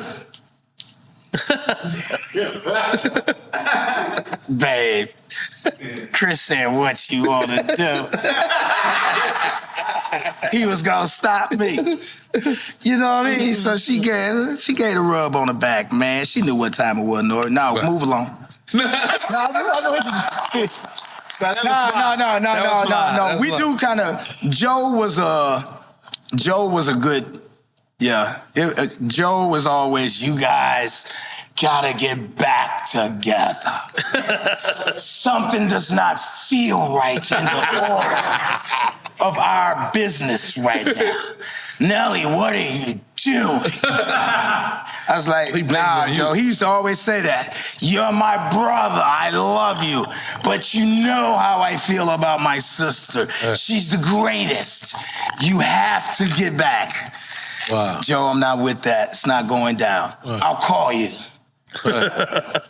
So, yeah, he was That was crazy.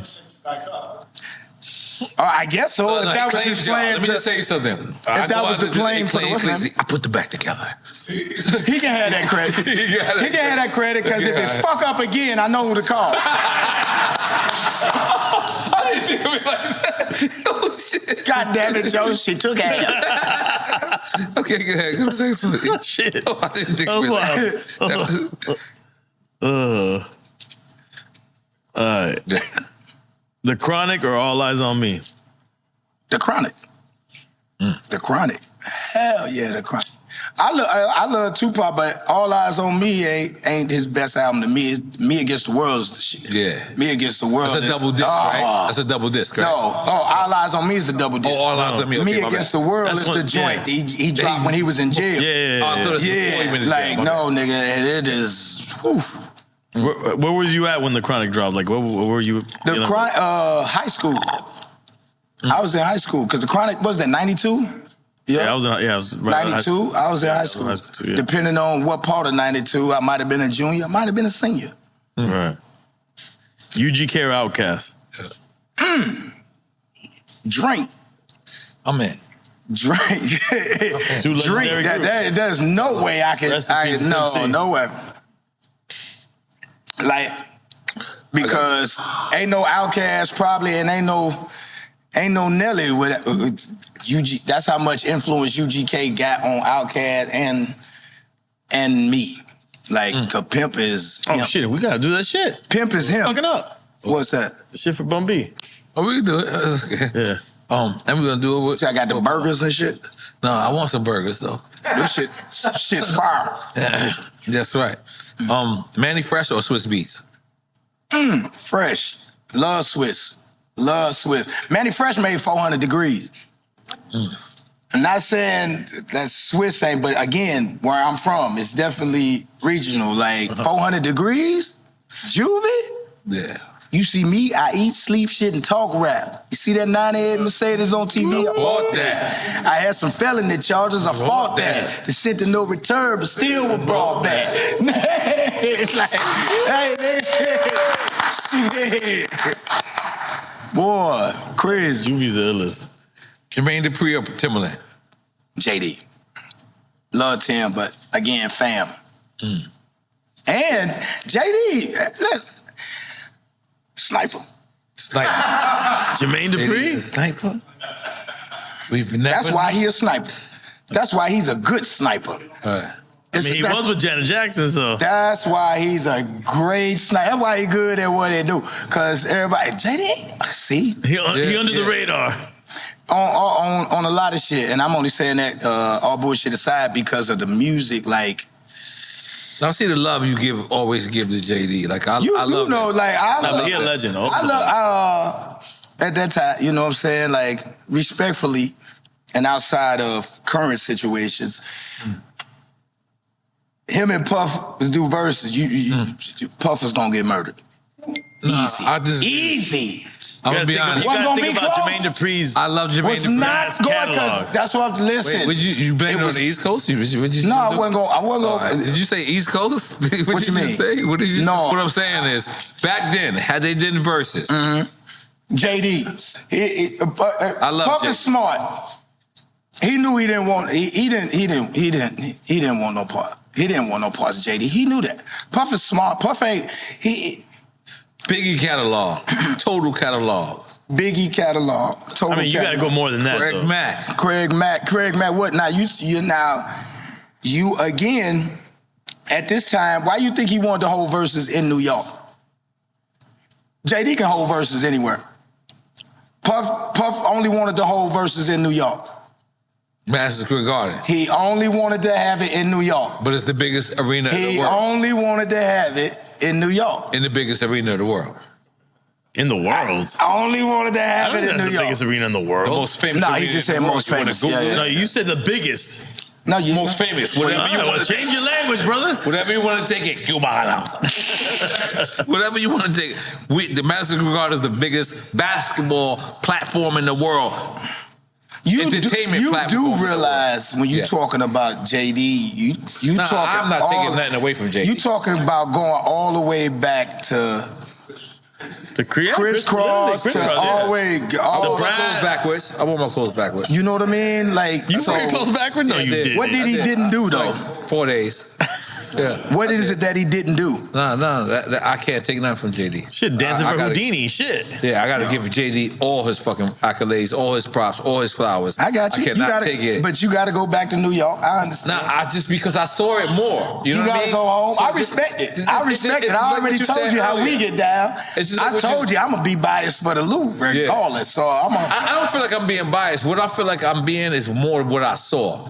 Like I got to see this a little bit more. I told you, everything you see impacts you more than what you heard. But that's why I said y'all only basing it off of what New York media gave you, what New York radio gave you, and you see what I'm saying? And what would be the criteria? Jermaine Dupri actually produced hands-on most of his records. Well, so why you going there? No, I'm saying. Hold on, you ain't no just produce, wrote.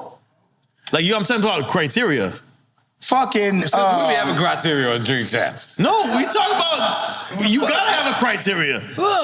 Let them fucking battle. I think. All right, so what? You want Puff to do Wu-Tang records? You gotta have a criteria. If Method Man is on the record, Nah, with I him, mean, yes, I want him to do if it. he get a producer credit for the motherfucker, even if you just said that. Yep. But see what's gonna happen, he can get the producer credit, he gonna get the right credit, and then he probably referenced the fucking song. Cause you can lock JD in the room by himself, he will come out with the song. He can perform it, he can make the beat, and he can write it. Smash. You can lock him in that motherfucker with an MP. And he will sit right by that motherfucker and do that, write that bitch, melodies, boom. And then you start sounding like, this is my confession. Just when I thought I could say all that shit on the side. Yeah. So you start hearing about his stories. That this nigga, sniper stories that he put in the record. That ain't Other people spit? That's his story. Well, now we gotta listen to these records carefully now. That's his story, man. The Confessions is Jermaine Dupri confession. Oh shit. Dipping. I'm just riding along with it. Let me get a vodka sauce. Heck you, man. All right, Jesus. All right, I'm in for the next one. Go get the next one. The Chronicle. No, we said did that one. We said that one. We said that one. Said that. We said that one. You got your glasses now. You can see all of them. You can see the future. Yeah, okay. Wu-Tang or NWA? NWA. Fuck. Greatest group of all. Who said that? Greatest rap group of all time. Greatest rap group of all time. Easy. You got the whole group multi-platinum. Eazy-E is multi-platinum. Ice Cube is multi-platinum. Dr. Dre is multi-platinum. Came back, did a whole nother album. It's like New Edition to me. New Edition is the greatest I was listening group to of New all Edition time. this morning. Because everybody Yeah, in they that broke off bitch and went went crazy, multi-platinum. yeah. Came back together. Them niggas went multi-platinum together. Everybody went their way with multi-platinum. Came back together with multi-platinum. Goddamn, I and then never looked at it separated like that. again. Like, shit. What you talking about? That was this New morning or Edition. You got Bobby Brown. You got He had his prerogatives. BBD. You got BBD. Even Ralph was. You need a man. What's my nigga? Ralph Tresvant. Johnny Gill. Johnny Gill. You that's had a what I'm nigga talking who didn't even start come in and get a damn. You know what I mean? Like Paul. Wait. And then the producer nigga, what's the nigga? Mike Bivens. Michael Bivens. Yeah, he was a part of it. What do you He was mean? a part of He BBD. recorded all that shit. Yeah. That's kind of crazy. Them niggas went ape shit. Oh, right. Like dead ass. We got Bobby Brown out of that, nigga. Yeah. Cocaine chicken. Hey. That's all he got out of it. I love that shit. I've never done cocaine before, but if Wait a I'm minute, gonna do what? it, I'm gonna do cocaine He was chicken. hiding the go. We can do cocaine in the chicken? What are you talking about? Live stream it. You know, I said it earlier. The nigga, he has so much coke in his house. He did it by accident. Let's just. Yeah, he did it by accident. He didn't. He thought it was flour. So he dipped it. Yeah, he dipped the shit. And Right. This is in his book. I'm not making this up. This is in his book. And every time I see him, I'm like, tell me about the cocaine and the chicken. Nigga. And he tells me the story. He doesn't give a fuck. But did he eat it? Did he say he ate it? I've never asked that question either. That's probably how he knew it was I just cocaine. wonder- That's right. How he knew it was. You cooking it is enough. Like, I want to know when he like, discovered Shit. that's what it was. Nigga, the smell in that house at that time, he know he had It it. smelled like never crack. asked that I mean, yeah, like, damn, like, what's that smell? I don't know. Pharrell or Ye? P, Pharrell. Again, family. Right. Love Ye, Midwest. You know, love Ye's artistry. Let's say that shit. You know what I'm saying? I don't know what my nigga be on sometimes. Like, man, you gotta help yourself at some point. You just got your money back. You gonna go ham again, nigga? Damn. Like, you wanna edit that? Knock yourself out. I'm just saying, like, but good Lord, you know, you just be watching like, oh, this nigga. We love you, but sheesh. I don't know. Go ahead. Go for it. Oh. You want to take a shot? I'll take a shot. No. I feel like I'm you just wanted like- to take a shot and fuck it. Let's just Nah. do it. Let's just do it because you know why? Got it. Why is that? Salud. Cheers. What the fuck is that? Tea or something, nigga? Because Here, you could try some. Let's definitely try it. Listen, you my friend. They make that. It's called Mama Juana. who the what? It's called Mama Juana. They make that in a Shout out to tub Mama Juana in King. Kindle. For He people make, with this is a dirty story. feet. He makes up the story. I Go. make up a story. This is I let him do it. Oh, let him go people with for it. dirty feet. Well, nigga, you just told me cocaine and chicken, fried chicken. I'm No, like, that was, nigga, that was that's just not a a true made-up story. no, I know. That's why I'm believing you. Yeah, Like, Yeah. Oh, I shouldn't have. No, formulated you the can't book. come You're back to correct. them You're stories. correct. You can't You're tell. correct. You're correct. You could have told me anything after that. I'd have. Analog or digital? To do what? Nigga, I am computer illiterate. I don't know. So he's analog. My son by right now, default. nigga, he been hooking up the electronics in the house since he was 12. That's it. Once I realized he knew what the fuck he was doing, that was a wrap. You gave Sounds him like we're all taking of a that. shot. Man, that man could. Sounds like we're taking a Man, that boy was 9 years Listen, old it and could wasn't hook a up shot the for video anybody. game in every TV in the house. That was it.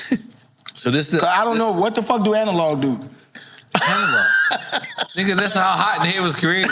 I mean, I know of it, but I'm saying you said analog or like Like, recording No, on tape no, versus recording recording on tape. digitally on computer. why you ain't say that? Real? You talking about real to real? Yeah, exactly. That's analog.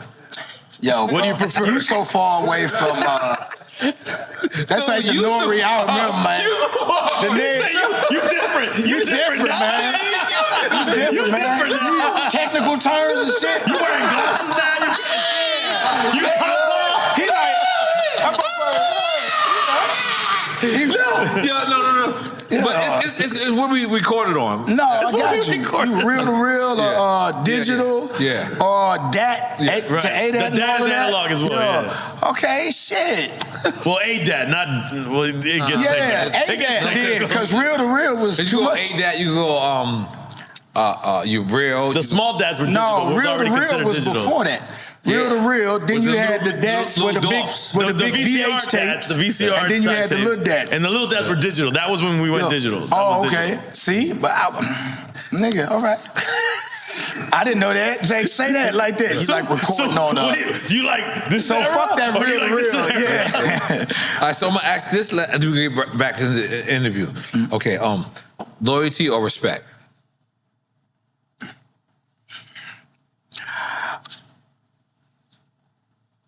I think if you give me your loyalty, then you respect me. Because you ain't gonna give your loyalty to a motherfucker who you don't respect. You know what I'm saying? Like, who would do that? So it's gotta be loyalty. You see what I'm saying? Because I can say I respect you, but not be loyal to you. But I can't be loyal to you if I don't respect you. So no, I'm just saying it's just logic. You know, you didn't know that analog or that. Nigga ain't say digital. Digital? No, my bad. He didn't say cassette tape or CD. Come on, salute. What we doing? I said loyalty. Yeah, I know. But it was so beautiful. Fuck it. It was so beautiful. I gotta take a shot with you. Yo, you get that? Tell my wife on you, N.O.R.E. No, I felt like y'all was gonna jump me earlier. You texted me and said I'm gonna call you with my wife. I was mad nervous. Oh no, I was on the phone. I was on the phone and what the fuck was she? I was like, damn, two entertainers. Yeah, he called me before. He said, oh shit, they about I had to save my son. She was trying to put some shit on him and take pictures. What? She was, you know, she was dressing him up. This nigga is the only nigga never leaves. He changes clothes to change rooms. He never leaves the house. Like I ain't never seen motherfuckers. Yeah, I've never seen him change clothes. Like he got on another outfit. What happened? She's like, it's noon. I was like, it's noon.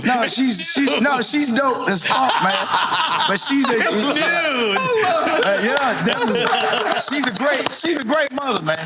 She's a great goddamn mother, but it's just like, damn, bro. I feel for him, because when he get older, and he gonna be like, Dad, come on. Right. Or he might be like, it's new. Better you than me, nigga. Yeah. How is it being a father? Is this your first time being a father? Or? No, that's all I'm talking about. No more shots. No shots. Time in this century. No, of course. I meant in this. You didn't let me finish. No, listen. No, I'm century's looking wrong. at the nigga right Century there, was an nigga. exaggeration. Okay, you know what I mean. Like being a new father. At this age, how old is the kid? Because your son is gonna wear tight jeans. No, wait. I don't know your what son right now? The new one? We talking about the new one? How old is he? Gonna have meta glasses. Oh, 6 months. Okay. Yeah. He gonna have meta glasses. That's the scary part of he gonna have being a father, young kid. Yeah, it's very. I mean, it's possible. It's very possible, but I mean, you know, again, you get to this age and you done had children before, it's a little different. Like my daughter was first, so when she would cry in the middle of the night, you know, you pop up. And then she also your daughter, so you know, as a dad, it's just extra. More, right. It's extra. You like, what's she crying? You get up in the middle of the night. By the time my son was born, that nigga be yelling through the night. I'm like, yo. He was like, you good. That nigga gotta learn, you know what I'm saying? That nigga gotta learn. Everybody ain't gonna just be running to you as a man in America, nigga. I'm teaching them now, you know? You know, because your girls, when you a father, it's just a little different, you know? I feel like they all can come home, and I fucked up because I told my daughter, yeah, baby, don't worry about it. You can always come home. You always got a room. My son, he can come home, but he get the couch. Eventually, he got to get the fuck out. He got to. He a man. You got to go. You can always come home, and sometimes it may not when shit don't work out. I ain't knocking that because you got to get back up on your feet. You know what I'm saying? But just know, nigga, this is temporary. Right. You know what I mean? Airbnb temporary. Oh, no. You gonna get out here. You gonna work. You gonna do something. You ain't finna lay up on me. No, not as a man. And then I said some shit like that to my daughter as far as, you know, baby, we always come home and let's just say she's always daddy's girl. Oh. Yeah. 1, 2, 3. Yeah. Oh.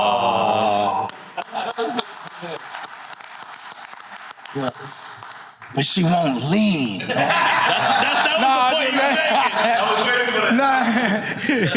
She took it literally. And I can't do nothing. Nah, she don't stay with me like that. That's my baby. Better know, she still thinks she's daddy's little girl. And she is. That's a good thing, man. No, it's a great thing. Yeah. It's a great fucking thing. It's a great that you could be That's a great fucking thing, bro. Yeah. That's what you work for, right? Yeah, that's my cat, though. So it leads me to my next question is going to be very awkward. After what the fuck we just said, because I'm with you. But I also got to ask you about tip drill. Yeah. What about credit card? Shit, famous. In the ass. It wasn't my idea. You do know that though. It was the directors? It was the ladies. No, it was the was that white chocolate? I think or something like that. Or the dancer. The chips? Yeah, because we was running out of ones, and I said, all I got is my card. I said, I'm gonna swipe it. She said, go for it. No, you're going too fast. She probably charged you too. Okay, time out. Yeah. Because first off, was BET Uncut? It was already out before. It was already out. Yeah. Okay. It was already out. And at that time, like I told you, Fred, we was making all kind of music. We make music for everybody. So I was like, fuck it. I'm watching this show. I want to make a video for this shit. You know what I mean? Like, again, shout out to Miami, because... Shout out to Miami. Uncle Luke, because, you know what I'm saying? Oh, shit. You know what? I'm going to shut up, Bob. But he threw one of the most famous Uncle Luke parties in St. Louis ever to be recorded. Luke party in St. Louis? Well, he did a beach party, a fake beach party in St. Louis. We ain't got no goddamn beaches and no shit. Right. But for somehow these niggas brought in trucks of sand, all kind of, and did some shit. They made a beach in this motherfucker? Niggas made a beach right there, right on the riverfront too, right? Not too far from where the casino at, in the Four Seasons. But he brought Luke, and Luke brought Miami. He brought the ladies. Thank God for Luke. God bless Luke, man. So this is where the swipe happened? Or? Nope. Oh.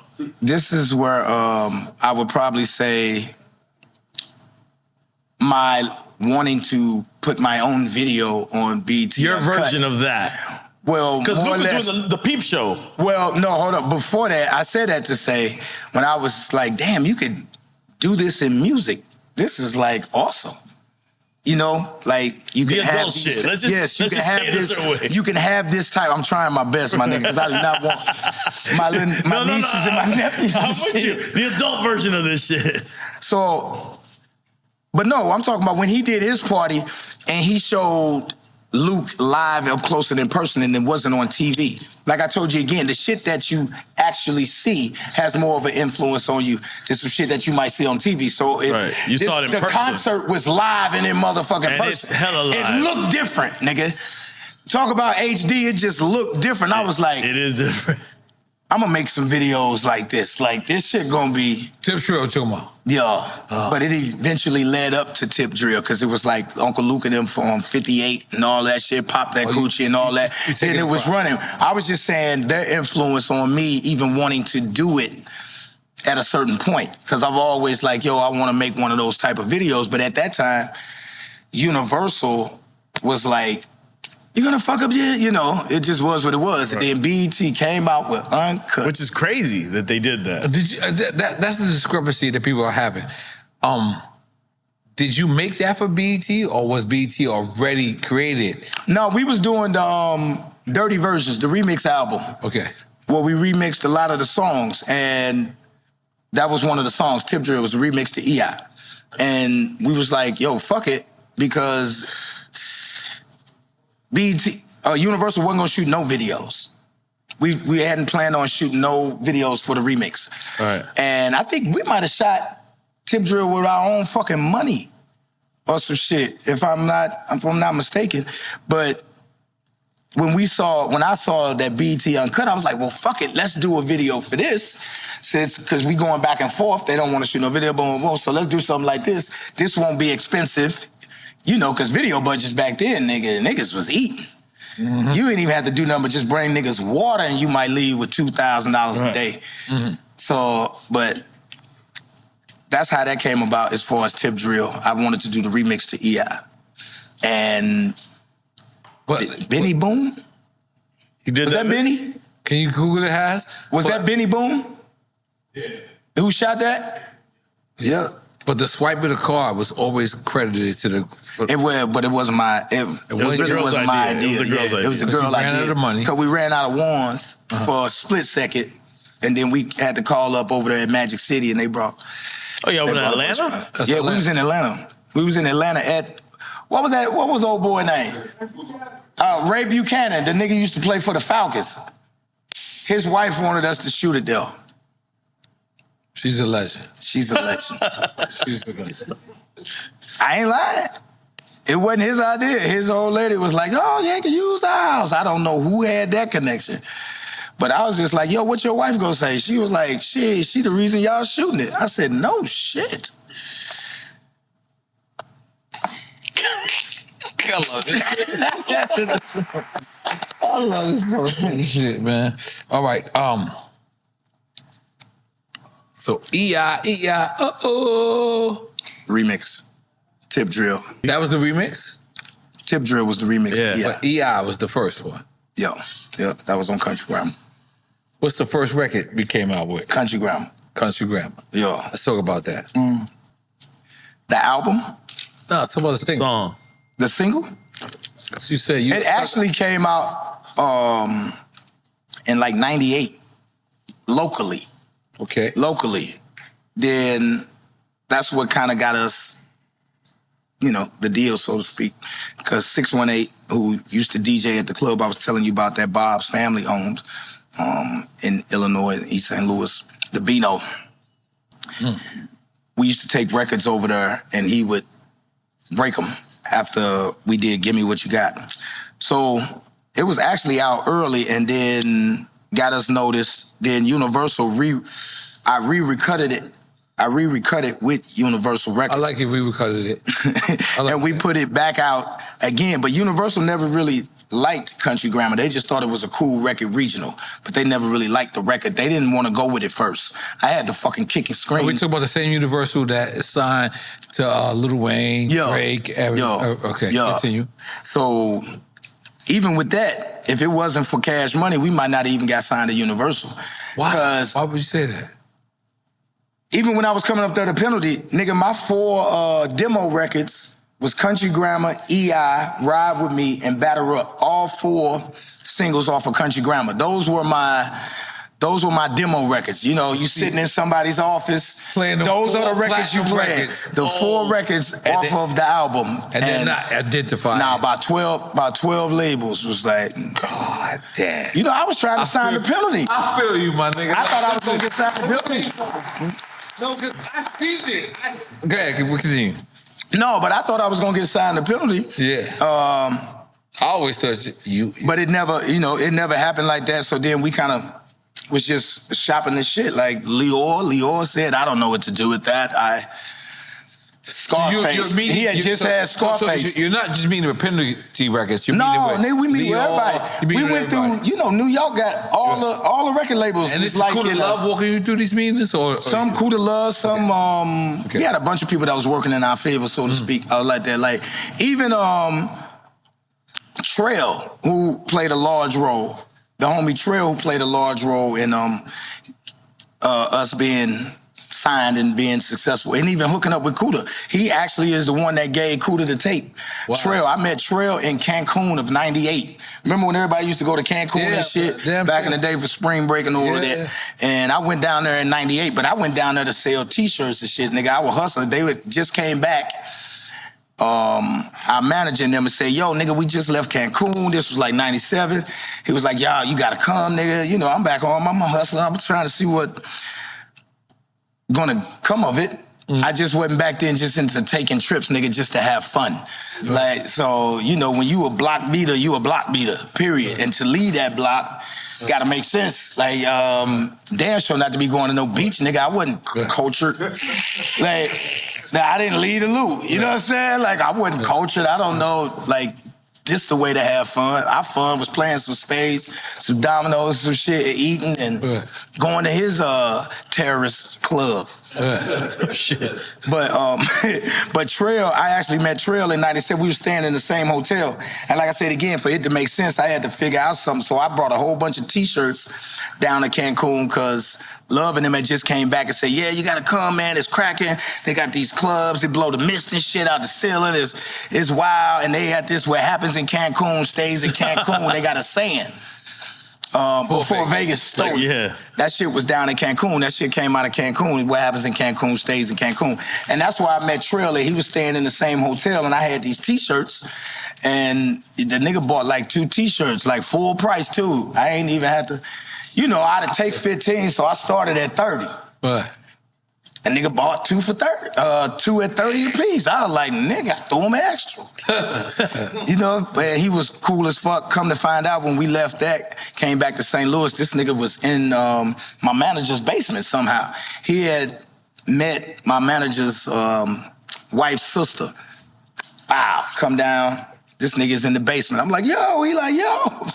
Yeah. He was like, yo, I heard you got a rap group. This is your manager. And Trail knew damn near everybody. So Trail had our demo CD too. He passed it, I think, to the Rough Riders. He passed it to a lot of people. So it's documented. There's a few people that was like, yeah. What's her name had it? Dame.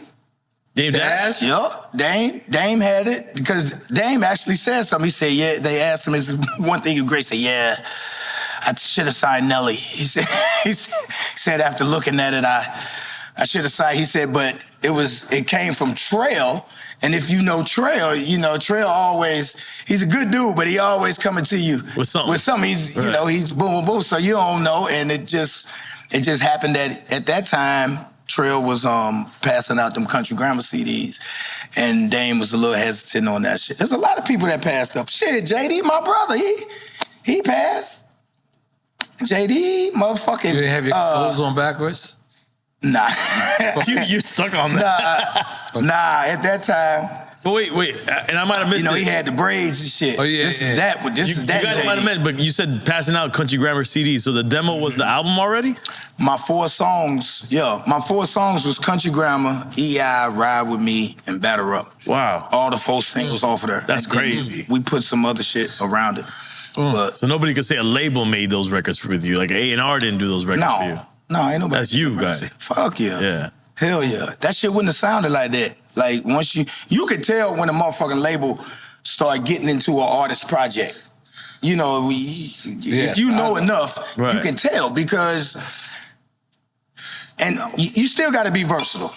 Versatility is the key. That's why I give Jay all his credit, because when you can stay around Dr. Dre ain't having it. Dr. Dre ain't coming out unless he got him a young, hot nigga. Yeah. Ever. If you check his history, he had Easy, he had Snoop. Eminem. Yeah, you know what I'm saying? Kendrick? Yeah, you know, and every time he do that, he makes a historic project almost to a certain degree. You know what I mean? So he knows that hip-hop is for the youth, by the youth. You know, so they will always have the large majority of controlling it. The problem is now hip-hop then got old. And just like when anything gets old, their opinions get stronger. You know what I mean? Because when we was young, we ain't had no opinions. Nope. You ain't give a fuck about nothing at 25. I don't know. You got no opinion about that shit. Like, I'm just saying, like, older people got opinions. Well, I don't think that's right. That's why they talk like that. You don't say that shit. Sonny's like that all the time. Yeah. Well, I don't think that's right. Because you done been through enough shit to where you're judging that from something. When you're young, you be like, I don't know why them niggas tripping. Fuck them. I don't care. So, you know, that's why you gotta let the kids do what they do. I just hate all these old niggas shitting on the babies. Be like, man, why is y'all shitting on them, man? Motherfuckers, you say GOAT, legend, all that shit now. They wasn't saying that shit when Country Grammar dropped. So I know what it feel like when you the one. And he felt that way too. When you the one that people is saying you're fucking up music. Because they said that to me. Yo, he's fucking up in hip-hop.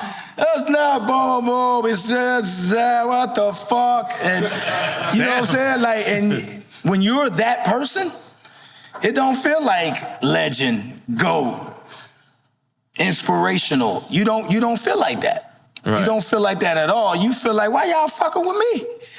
Change the station, nigga. Turn it off. Right. Like, you ain't doing it against them. You just doing you. Exactly. But that's how we sound to some of these babies. You know what I mean? So I'm just inquiring. Try to understand a little more from the older hip-hop generation. Try to understand what it was like then when couldn't nobody tell us shit. I had a person tell me, yo, don't put that song out. You're talking about a drive-by. I said, nigga, this shit hard. Right. I said, yo, you mixing a nursery rhyme with a drive-by. You're gonna have little kids singing about a drive-by. At that time, I gave not two fuck this old nigga. He trying to fuck up my shit. I ain't fucking with he hating. That's the only thing that's going through my mind. He was right. I still didn't give a fuck. Right. You know what I'm saying? Because I was young and thugging. What? What? Oh no. Oh. Yeah. That's how you was feeling. You couldn't tell you shit. No way. Oh no. Swear. I love this shit, man. I love this shit. But let's talk about grills. You, Paul Wall. Yo. Changed the game. Yo, grills actually came, we were putting more records on to Sweatsuit. We were combining Sweatsuit. One from Sweat, one from Suit. Combining the album, throwing some more songs on it. You know how they get to doing that shit. Wish I, just knowing what I knew now, definitely should have been making motherfuckers pay for more when the labels would make us do that type of shit and we weren't up on it. But when you look at those extra songs that now digital. No, like when you merge an album, when you merge two albums, because in order for qualify for an album, it just has to be like 9 songs. But you're giving 8. Well, 9 now? Could be. I think they keep changing it because no, they might not be changing it. You could be right, but it's somewhere along that lines, right? Okay, good. Right. So, but what I'm saying is, when you look at, we was putting 15, 16, 20 songs. Now, and if you look at now, what I'm saying, now with the spins and the streaming shit that you could give them, oh my God. Motherfuckers, we gave a lot of shit away. We gave a lot of shit away.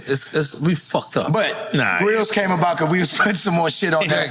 And I went down to Atlanta, and this when I understood JD's philosophy on how he was making hits. I didn't understand this shit. So I went down, I got down there probably like Tuesday. We went out, and JD went out Tuesday. We ain't do nothing. We went out Wednesday in Atlanta, you know, usually every day is somewhere. And we was going out every night. And I'm like, you know, we in the studio, we doing some shit, we fucking around, but I ain't getting what I need. And JD was like, fuck it, cause we be in there. He's like, yo, let's go out. I said, damn. All right, cool, where we going? He said, we're gonna go to Magic City. Fine.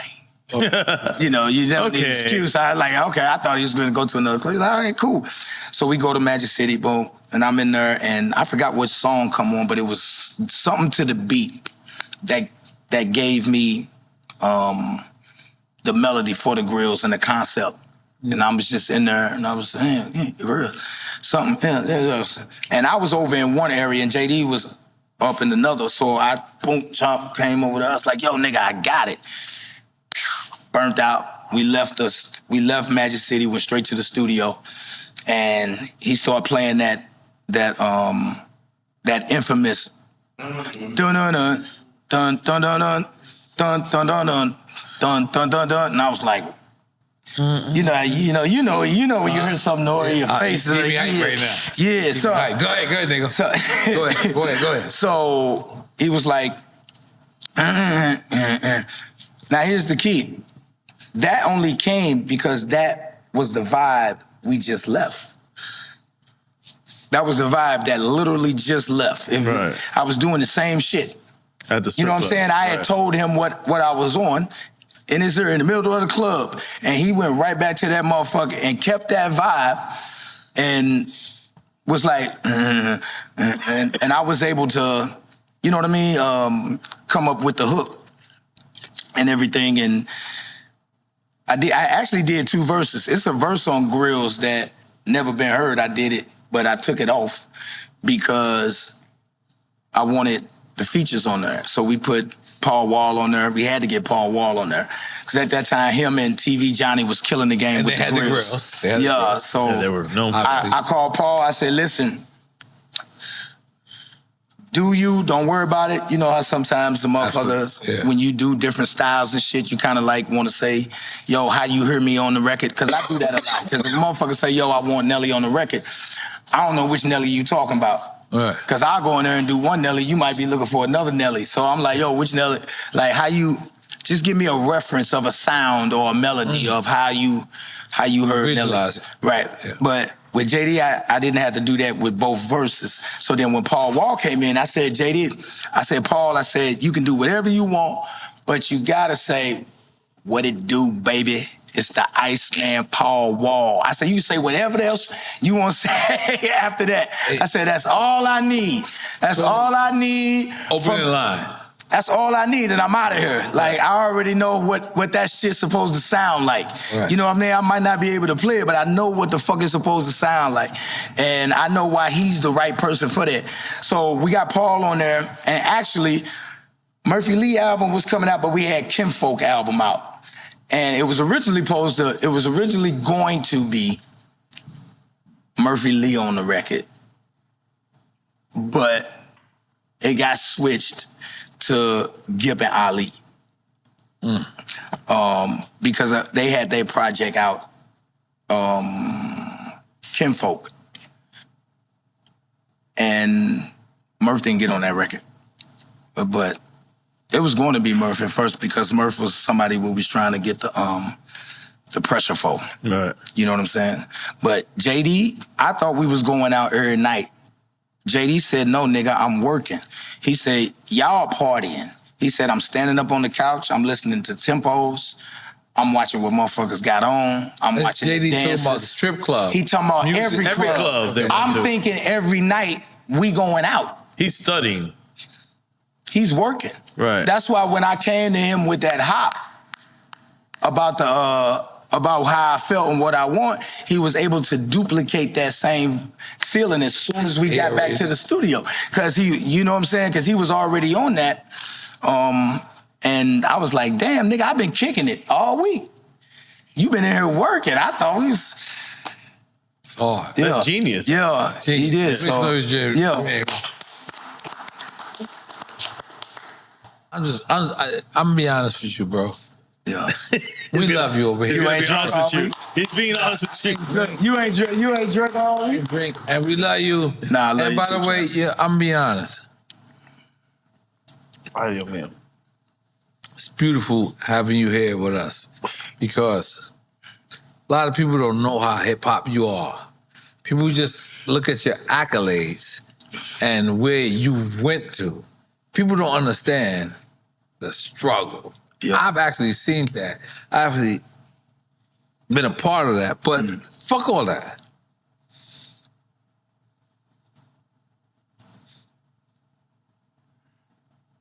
You scaved through this whole shit and you won. What's the mean? The game? Yes.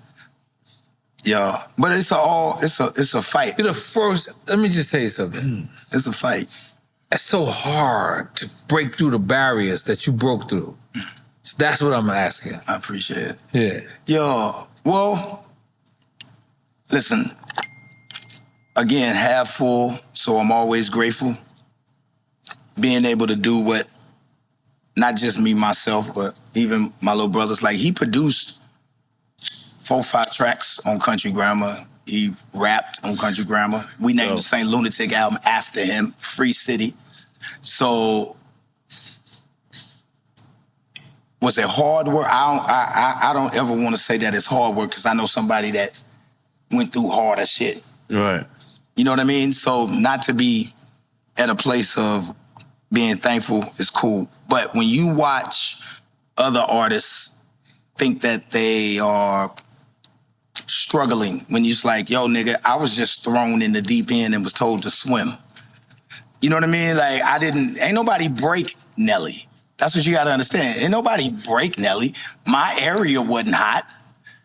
Right. You didn't break me. You were swimming like, upstream. Tell me somebody you broke who your area.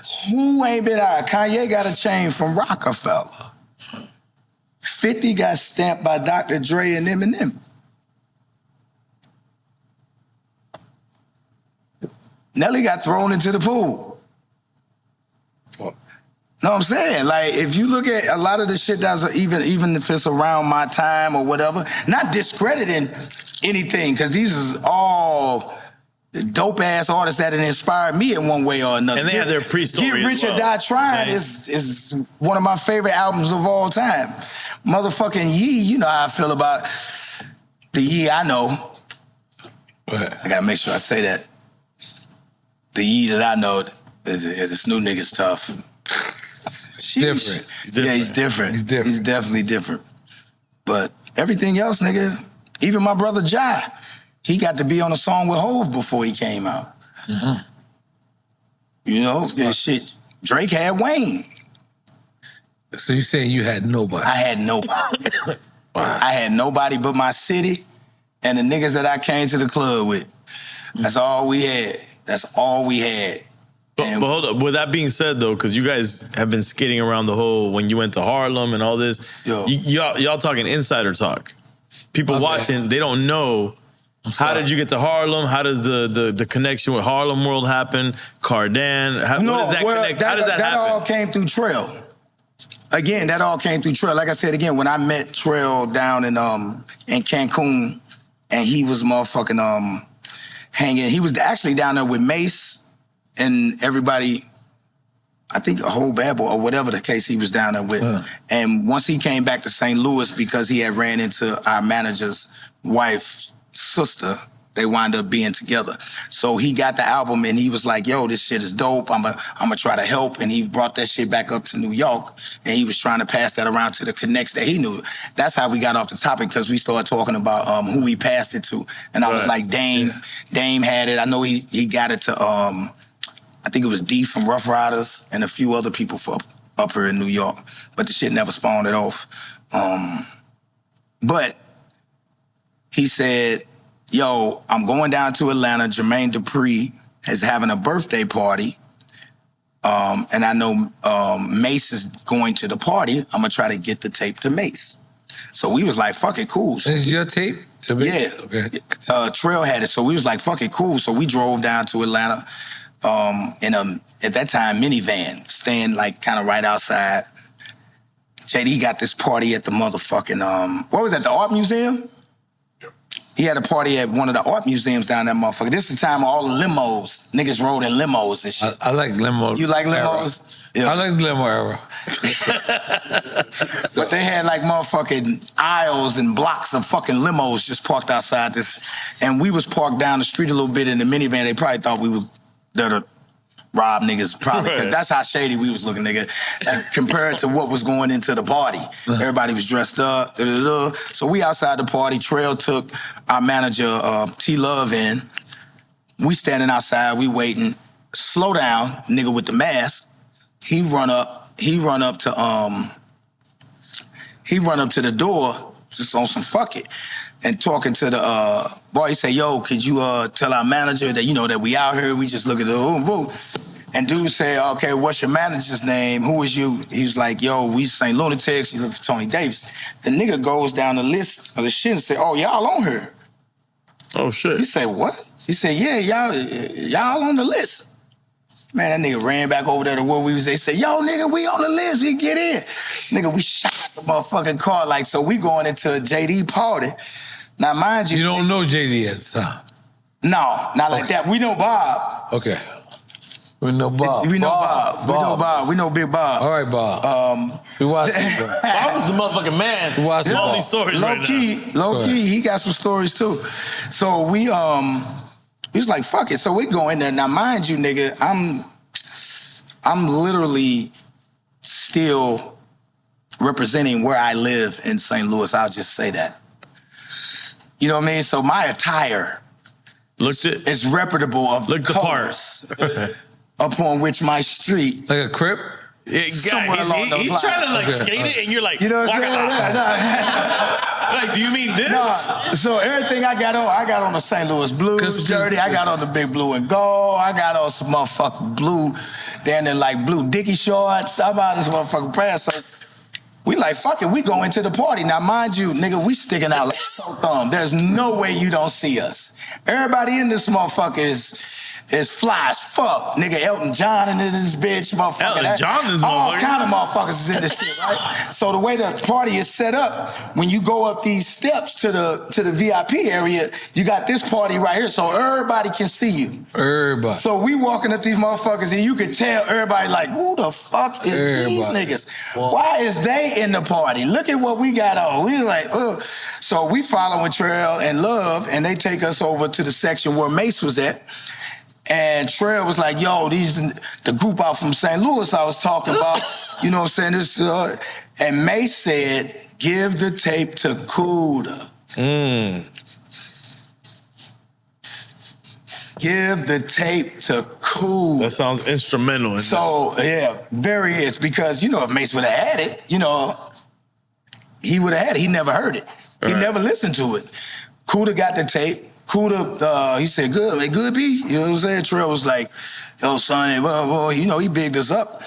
And as soon as Kuda got, Kuda got to the thing,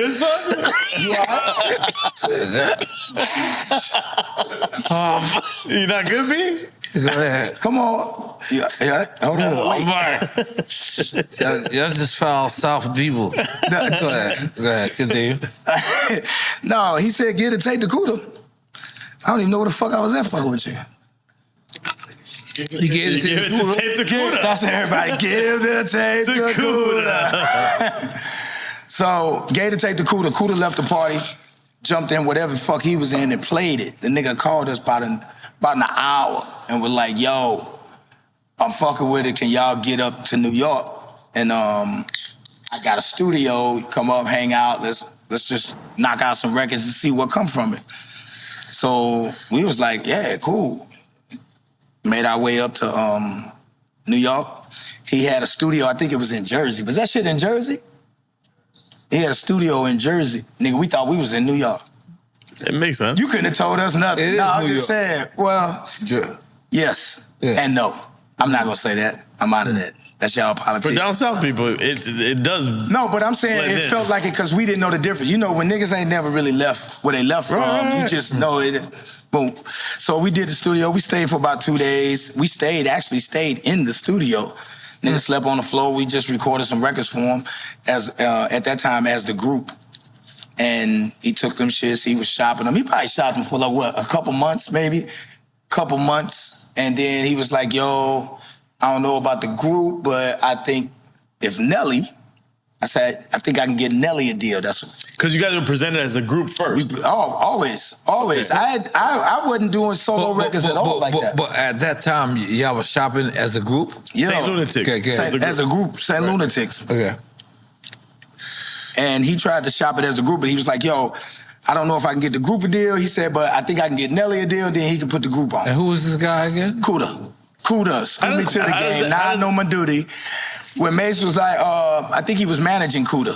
And he got that famous line in the record. Kuda, I remember that. Game. Okay, cool. So we think Kuda the man. Any nigga get a shout out in a record, especially a hit record. Yes. Yep. So we followed up with him on some other shit, and he was like, yo, I think I can get Nelly a deal. No. He was the group. I was in the group.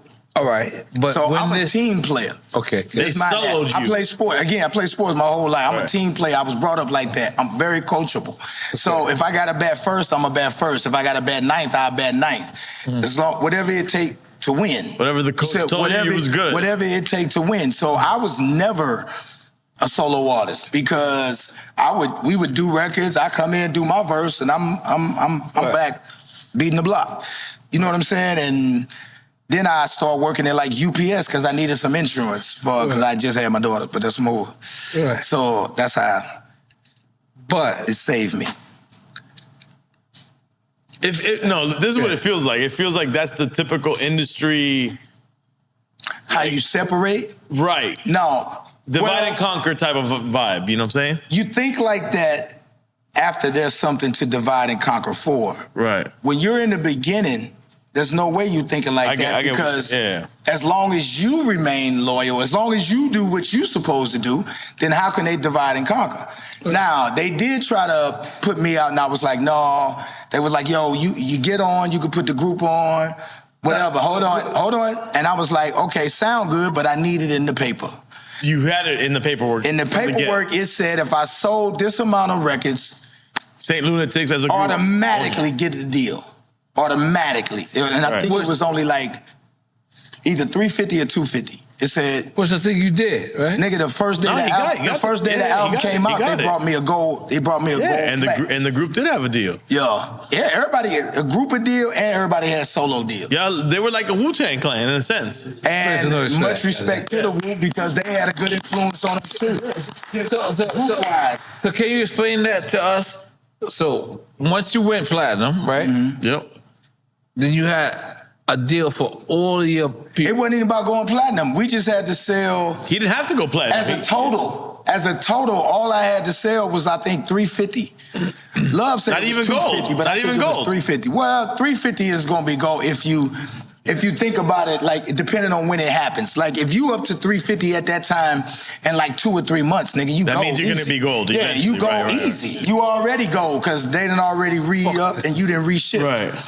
But if you at 350 in fucking 2 years, then yeah, I guess there's no reason to get a group a deal. You know. So you baked into your deal. Made sure it was in the to writing. Make sure the group made sure it was in the writing and not just. I gotta put them out, homies. You was doing your version of the Wu-Tang deal, which had. Well, I don't know what the Wu-Tang deal but was. I'm saying like you're making sure that everybody was eating. Well, yeah. Well, making sure that the label sticks to giving them an opportunity. Right.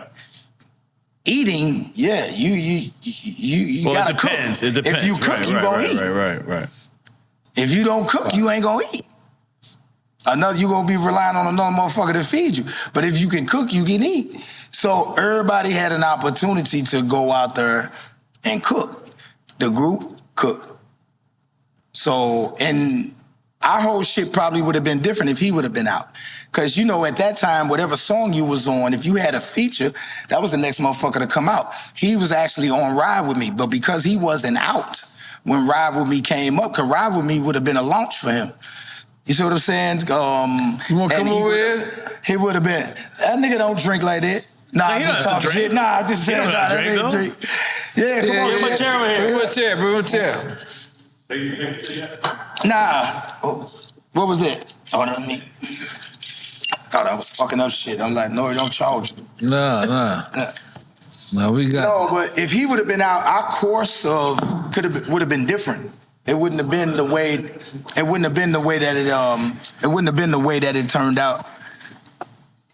Hey, why that nigga get the comfortable chair? I'm older than him. That shit got arms. You got hydraulics on that shit. Damn.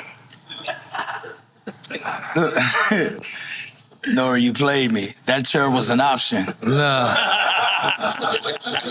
we love y'all. You gotta line up the chairs when you get here. Niggas need options. This shit, nigga, ain't no support. Listen, see that? My bad. I didn't know that. I didn't know. Yeah, you gentlemen ain't as slick. No, I got the same shit he got. My bad. All right. But yeah, homie. Nah, it's good. Tell these niggas, man. Oh, man, I'm just city, man. City spud, whatever you want to know. City spud, man. Yo, so he would have been after the Ride With Me. He would have been the first. He was on the rap. He did the rap. So wait, he was on the demo originally. The original he demo? was on the record. Yeah, he was on the demo. No, you wasn't on the demo. No, he wasn't on the demo. I put him on there once we did the album. Once we did, because we re-recorded everything. And then how is But you wasn't in yet. You in jail? And this record is fucking #1? How does it? Nigga, he made money in jail. They charged him to be in jail. Wait a minute. Yeah. Oh, you got to hear about The jail was charging this nigga to be in there because he was making too much money. Oh, yeah. Yes, sir. Wait, what? Yeah, $10,714.38 a year. Damn, he got the cents. Yeah. Yeah. It was like, so if you're worth more than what the government gives them per year, what? Then they charge you for Yeah, you know. Yeah, that nigga paying So rent. instead of the feds paying for it, To you not pay go for it. nowhere. That's I'm paying for wild. my mattress, my shoes, my t-shirts. This nigga out here with Band-Aids. Yeah. Out here. Yo, don't start that shit. This nigga I take just care. started trusting this nigga. For a long time. He look over his shoulder like, no, but when this nigga first came home, you had to be careful. Wow. He didn't like They was doing quick. weird shit. He ain't like people. I mean, I guess just movements. When your movements, I don't know, nigga. You I can mean, explain it. it's natural. Yeah, it's just like, you know, they was doing. No, but it's really natural when you done did 9 years. That's what I'm Like, saying. you know, niggas' movements matter. That shows you not to like people. And we on the bus moving. Too loose. Yeah, whoa. No, that is loose. You just went like this. That's loose as a motherfucker. I ain't saying that. I'm saying, like, they was walking around and calling each other booches. I'm like, what the fuck is the boot? He's like, man, bitch. I'm like, you niggas trying to die. Call me a bitch? And y'all calling each other bitches. Yeah, that was. Yeah. I told you. You brought him over here. You about to hear it. Nah, I'm just saying. Nah, man. I love St. Louis, man. So what's the next thing? Because I'm gonna be honest with you. I was in Hawaii. And when what's her name? Sexy Red. Her shit came on. You was in a club? Like he was in a pool. I was in a pool. I was like, that. She want to shoot everybody. I used to want to shoot everybody. Yeah. Is that what rap is going through at these days? I think that's what she's going through. See, this is the thing, and it's no disrespect to any of our great female artists, period. Because I'm a fan. Again, I don't judge. I don't judge. You see what I'm saying? But if you want to talk like facts, like men have taken so much,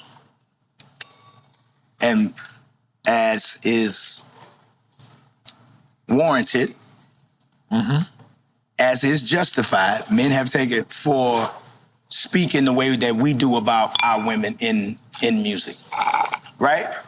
So, but when you look at a span of when women have literally controlled the music, the biggest songs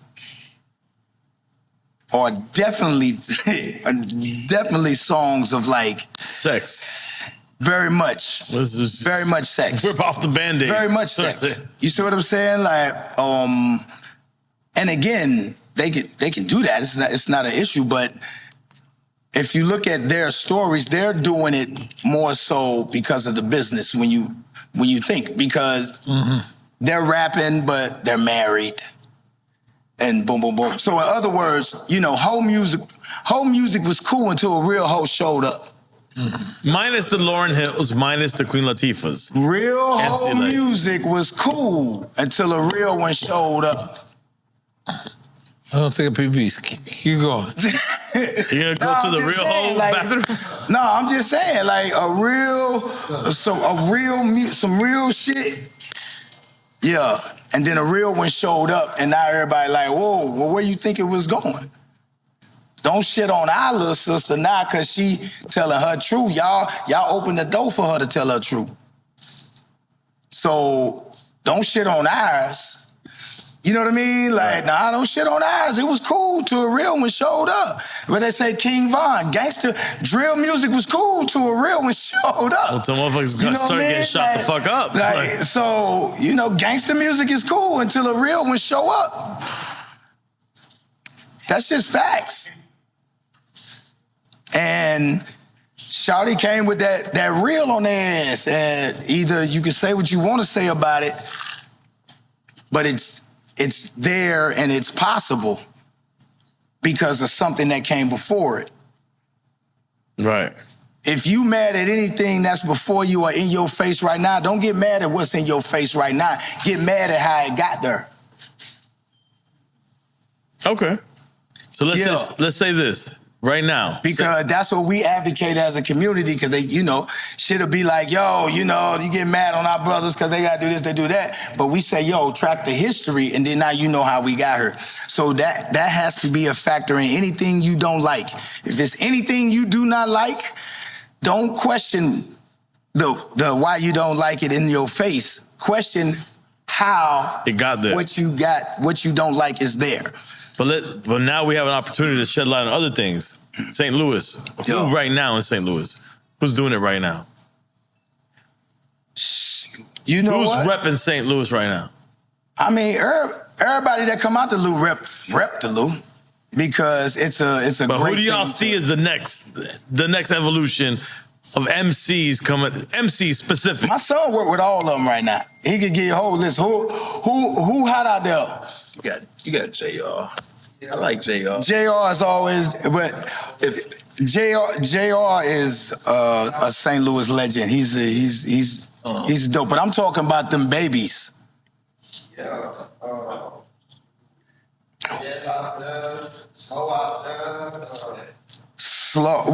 Maestro. Slow there. His little homie with him there. Yeah. He fire as fuck. I don't even use my studio no more. I could barely get in there. My son produces, and he got his crew. Going crazy in them there. Niggas took over, man. They look over. I got to schedule time in my own shit.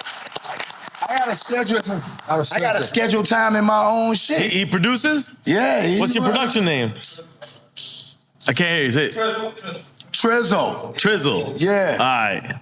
I told you that nigga got to get out. You better come up with something. I love him to death. I will pick him up from anywhere. But we gonna go find you something to do together. You gotta do it right. You got that right. I'm gonna go with you. No, but he dope, man, and I love it because he loves it. Because you don't, just because your kids sometimes get into what you do, sometimes they might feel like they supposed to. And I never want what I'm doing to make them feel like they shouldn't decide who they want to be. You know what I mean? Or work for that. Right. Only thing I want them to do is be good people. I just say, yo, just be a good person. 100%. I don't give a fuck about none of that other shit. I mean, I hope you do something productive and what's the name, but just be a good person. At the end of the day, just be a good person. And that comes with just knowing, treat everybody with respect. I don't give a fuck how much money they got, who they are. Yeah, man. Let's talk about Pimp Juice. So after the respect, you want to go to Pimp Juice? Yes, I do. No, Pimp Juice, that was in the pimping era. When you had all your collar? He definitely was popping. I mean, I'm trying to pop my collar, asking a question. Listen, I didn't understand what kind of situation I was putting myself in with Pimp Juice. And not from that, I'm talking about nigga from the Pimps. Oh, the Pimps trying to came at you? Nigga, not like that, but nigga, the Pimps was something, nigga. Like, nigga, we went to Cleveland. Shout out to Cleveland. Like, nigga, you Midwest nigga, like you got a bunch of these cities, a lot of other people may not, but when you from the Midwest, you got a lot of favorite cities in the Midwest that everybody may not be like, nigga, that shit popping like that. Like, they're like, but Cleveland at the time, like Cleveland, all that Cincinnati, the Minnesotas, all that shit, when we was first getting on, nigga, we loved doing shows up and down that motherfucker. You know what I mean? So, cause it was rough in New York. First couple Nelly shows, it was rough. I gotta tell you, nigga, it was rough. I don't nobody want to say shit. You don't want to say nothing, N.O.R.E? I'm holding you personally responsible because I knew you first. Damn. You was supposed to put the word out. You should have hit me. Nah, but nigga, we went to Cleveland and all the pimp, because that's where they gave me that Pimp Juice, the glass. Nigga, we walked in the club. It was after the concert. We was on tour. We walked to the club. You could see all these niggas right? Cool. Our section is here. The way the club is set up, all the VIPs like this, the club is in the middle. So our section was over here. So we come through the door, we can see everybody. We like, yeah, what up? We go to our section. One song, we see these niggas. We like, oh, yeah, niggas. One song came on, the nigga, pow. We like, them niggas right there. Next song came on, the niggas, bow. They closer.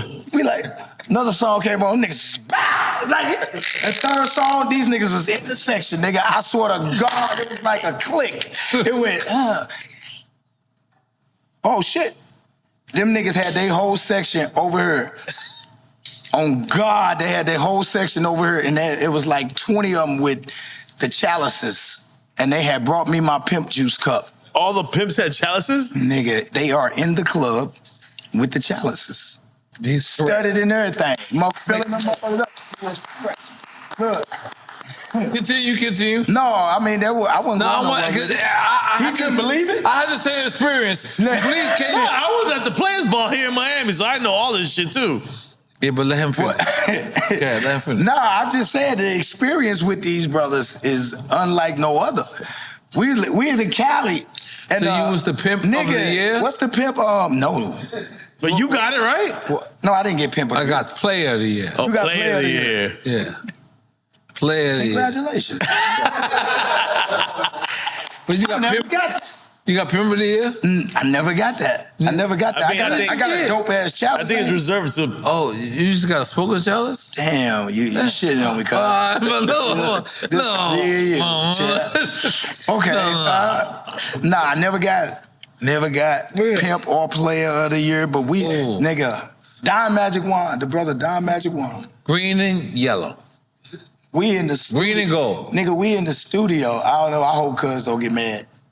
But we in the motherfucking studio, me, Unc, Snoop, and Don Magic Wand. We smoking, the blunt come to Don Magic Wand. Magic Wand, he snorted the through blunt? his nose. Oh, shit. Nigga, on God, tried to hand that motherfucker to Unc. Unc said, shit, that's yours, cuz. Yo, I'm saying, like, we could not believe this motherfucker had hit this blood through his nose and then tried to hand somebody that motherfucker. Yeah. Unc was like, shit, that's yours, cuz. You keep that. For life. I had never seen no shit like that before in my life. I said, this man, I guess the nose knows. The nose knows. The shit. Oh, God, yeah. I don't want to. You can see it. Nah, I don't. Yo, man, I'm so proud of you, bro. Thank you, champ. I really like. We come from alumni. Like, you know, college people have their shit. Well, we have our own shit. Yo, you got that. We got that society, but you come to find out that you can't fuck with everybody in that society. We can't. You know what I'm saying? As far as the hip hop. Yeah. But I think the common ground that you can find with anybody can be a foundation for any type of relationship. You know what I mean? So, regardless of what it is, it's like, yo, if you can find a common ground that means that much to you, that you're able to be like, okay, you respect that, okay, I respect that. As far as you won't go that far, I won't go that far. Right. You know, but you my homie, Fly. You Let want me to just tell you something. Like I'm gonna be honest, man. I love what you did. I love cause you know what? What I saw was determination. And Cool Love. He saw the vision. He saw the vision. He had to, because I didn't. Not like that. I mean, I was just in the group. I was in the group. Okay. And I'm going back and forth, me and City, because like I said again, he was producing a lot of music back then as well as rapping. So I would go sometimes I would take him, because we stayed in T-Neck. We stayed in, when I used to come up to Penalty Records. He came up to Penalty a couple times. Let me ask you, not showing up to that video, being locked up, how did that make you feel? I mean, by what? The video? The Ride With Me video? I mean, by that time, I had made so many videos. You was used to that part. I didn't even think about it. I'm no, but this is the one that you featured on, though. Yeah, but I'm focused on what's going on in here. Make the mo. You know what I'm saying? Yeah. By that time, when it was just like, okay, I done made the decision where I have to mentally prepare yourself. Mentally, you gotta do that shit. Be where I am. You gotta deal with what you're dealing with, right? I'm be where I am. That's cool. That's dope. That's the outside. Yeah, but right. I have to be where I am. I couldn't believe they was charging that man to be in there though. That's the craziest shit I ever heard in my life right now. Wait, what we talking about? They was charging him to be in jail. Like, because he making money. He getting publishing, he getting royalties. It's like you like he get his publishing off Country Grammar. Like contrary to rumor. Like or whatever the fuck. Come on. He's getting charged. You ain't hear that part? Can we rewind this? I don't know what the fuck you're talking about right now. Say that again. So when for all inmates, the government, they get a certain. Is that just the state of? Is that just the state of Missouri? Everywhere, it's everywhere. Is it a federal penitentiary? Federal gives the state a certain dollar amount per inmate. Per person. That's how they get mattresses. They pay for the pillows, the socks, the t-shirts, the underwear, everything. Right. So if you're worth more or as much as what you can get per year for each inmate, then they make you pay it yourself. Wild. But I thought that was just Missouri law. I ain't know that they doing that shit. So niggas in jail right now in New York paying that? No. That's what I'm saying. That state then. No. But everybody ain't in St. Lunatics. Everybody ain't. No, I know, but it's some niggas. Without saying some names right now. So that nigga paying. But it's wild because in third world countries, they make you pay to be in prison. Well, like you gotta pay for your stuff. That shit you just. They don't know what they paying? Shit, that nigga who paying though? Yeah, but then you gotta have the attorney general in the state that's on that like that. You know what I'm saying? That's wild, man. Miss Lee just say it in English. Nobody gonna understand. Oh, the tour? Take a party or tour? Let's go. Yeah, we get a chance to rock out. Party at tour. Myself, Ja. There's a couple people on there. I'm taking the Ticks back out with me. Well, City always been here with me and majority of the crew, except for one motherfucker. Ali. He will never be anywhere near anything I'm doing. Like, don't wait till I get drunk to start doing that subject. My bad. Nah, you should have said that. We should have talked about this earlier when I could have composed myself. All right, then I'm with you. Yeah. Nah, it's all good. I'm just talking because you know why? It's me. Nah, it's I don't me. hold that shit in my heart like that. Let me just say something. Yo. Outside of looking in, that's the inside of looking out. Mm. I actually witnessed the St. Lunatics as a happy conglomerate group. Yo. I saw it. Yo. Me. I'm not saying I'm the best person to have a vision. Yo. What I'm saying is I saw it. And I loved it. I actually loved, I'll tell you a story. Akinelli told me one time, Akinelli, put it in your mouth. Yeah. So Akinelli told me one time, he's like, yo, you know what? Yeah, I think I had did Atlanta and then I did Milwaukee. And y'all did Atlanta and Milwaukee right behind me. Switch right? days. Pause. Right? And Akinelli told me, he said, you are rolling with the same amount of people of Nelly, the St. Lunatics. Mm. But it's only you, N.O.R.E. Mm. So he basically told me I was MC Hammer. What? He basically said, I don't. I got you. And he's like, yo, Nelly on them is 10 million. And I had the same amount of people that I was rolling with me. But that's where we from. Again, and then go back to when you young and you thugging. Mm. you're not listening.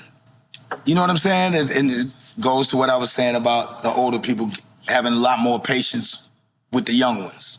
Right. Because you got to know what we didn't do. Like, we always like to say, we had OG we listened to, yeah, and we didn't listen to. And you know what I'm saying? It's just not like that. But let's just with you having a lot of them people out, you probably had a lot of brothers that was from your area, a lot of brothers you was trying to help. I want to save everyone. A lot so I tell you, like, when Akinelli told me that, Akinelli said, man, you know, you have so many people with you. I mean, I look to you. Because you hoping a lot of them motherfuckers, though, are going to... I want to save everybody. Hold on, well, not just save everybody, but you hoping there's somebody in there that's looking around that's going to find a lane. It's not about you carving out a lane for everybody. What happens is that niggas think it's your job to carve them out a lane. Right. It's just to help them see more than they would have saw on their own. All you supposed to do is help a motherfucker see more than what they would have saw on their own. It's up to that person. If that person ain't got it, they ain't got it. So why should you stake your reputation on a motherfucker who ain't gonna go hard? Because a motherfucker that go hard, you ain't got to stake your reputation on it. He gonna go. You know what I'm saying? It's like, nigga, if you know you gotta go do dirt, you ain't gonna take a nigga who might shoot. You gonna take a nigga who you know gonna get down. But how hard is it? Because for me... Or you thinking they gonna go down, come to find out some niggas just want you to carve that shit out. You like, damn, you look back like, nigga, yeah, you know? Because for me as a leader, right? Mm-hmm. The hardest job in the world. Hardest job in the world is to lead. It's really... Hardest job in the world is to lead on any level. Just know that. But I'll up it a little bit. Hardest job is to lead with good intentions. Because if you leading with good intentions, you're going to be critiqued. Well, those are your blessings. You can lead with bad intentions. Okay. But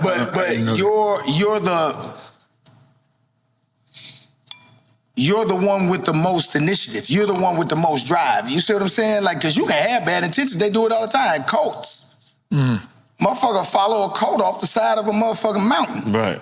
You see what I'm saying? Like, give you that money, they motherfucker make you dress a certain way, having sex with your wife and your daughters. All like, a motherfucker can mentally fuck your head up to where you truly are believing in this person and you are allowing things that you know, on the other hand, are truly immoral to what you should believe or how you do. But he got you so fucked up, you believe this is the right thing to do. You can't tell me. That's crazy. You know what I mean? So being a leader, it's still hard for that motherfucking cult leader. That nigga still up at night worried about how he gonna keep control or how he worried about an uprising at any moment. He's working that harder. You know, like the devil. The devil work harder than God. Harder. He up all night. He work harder than God. We fuck with the devil. He gotta change a motherfucking mind. A little bit. Take the picture. You know what I mean?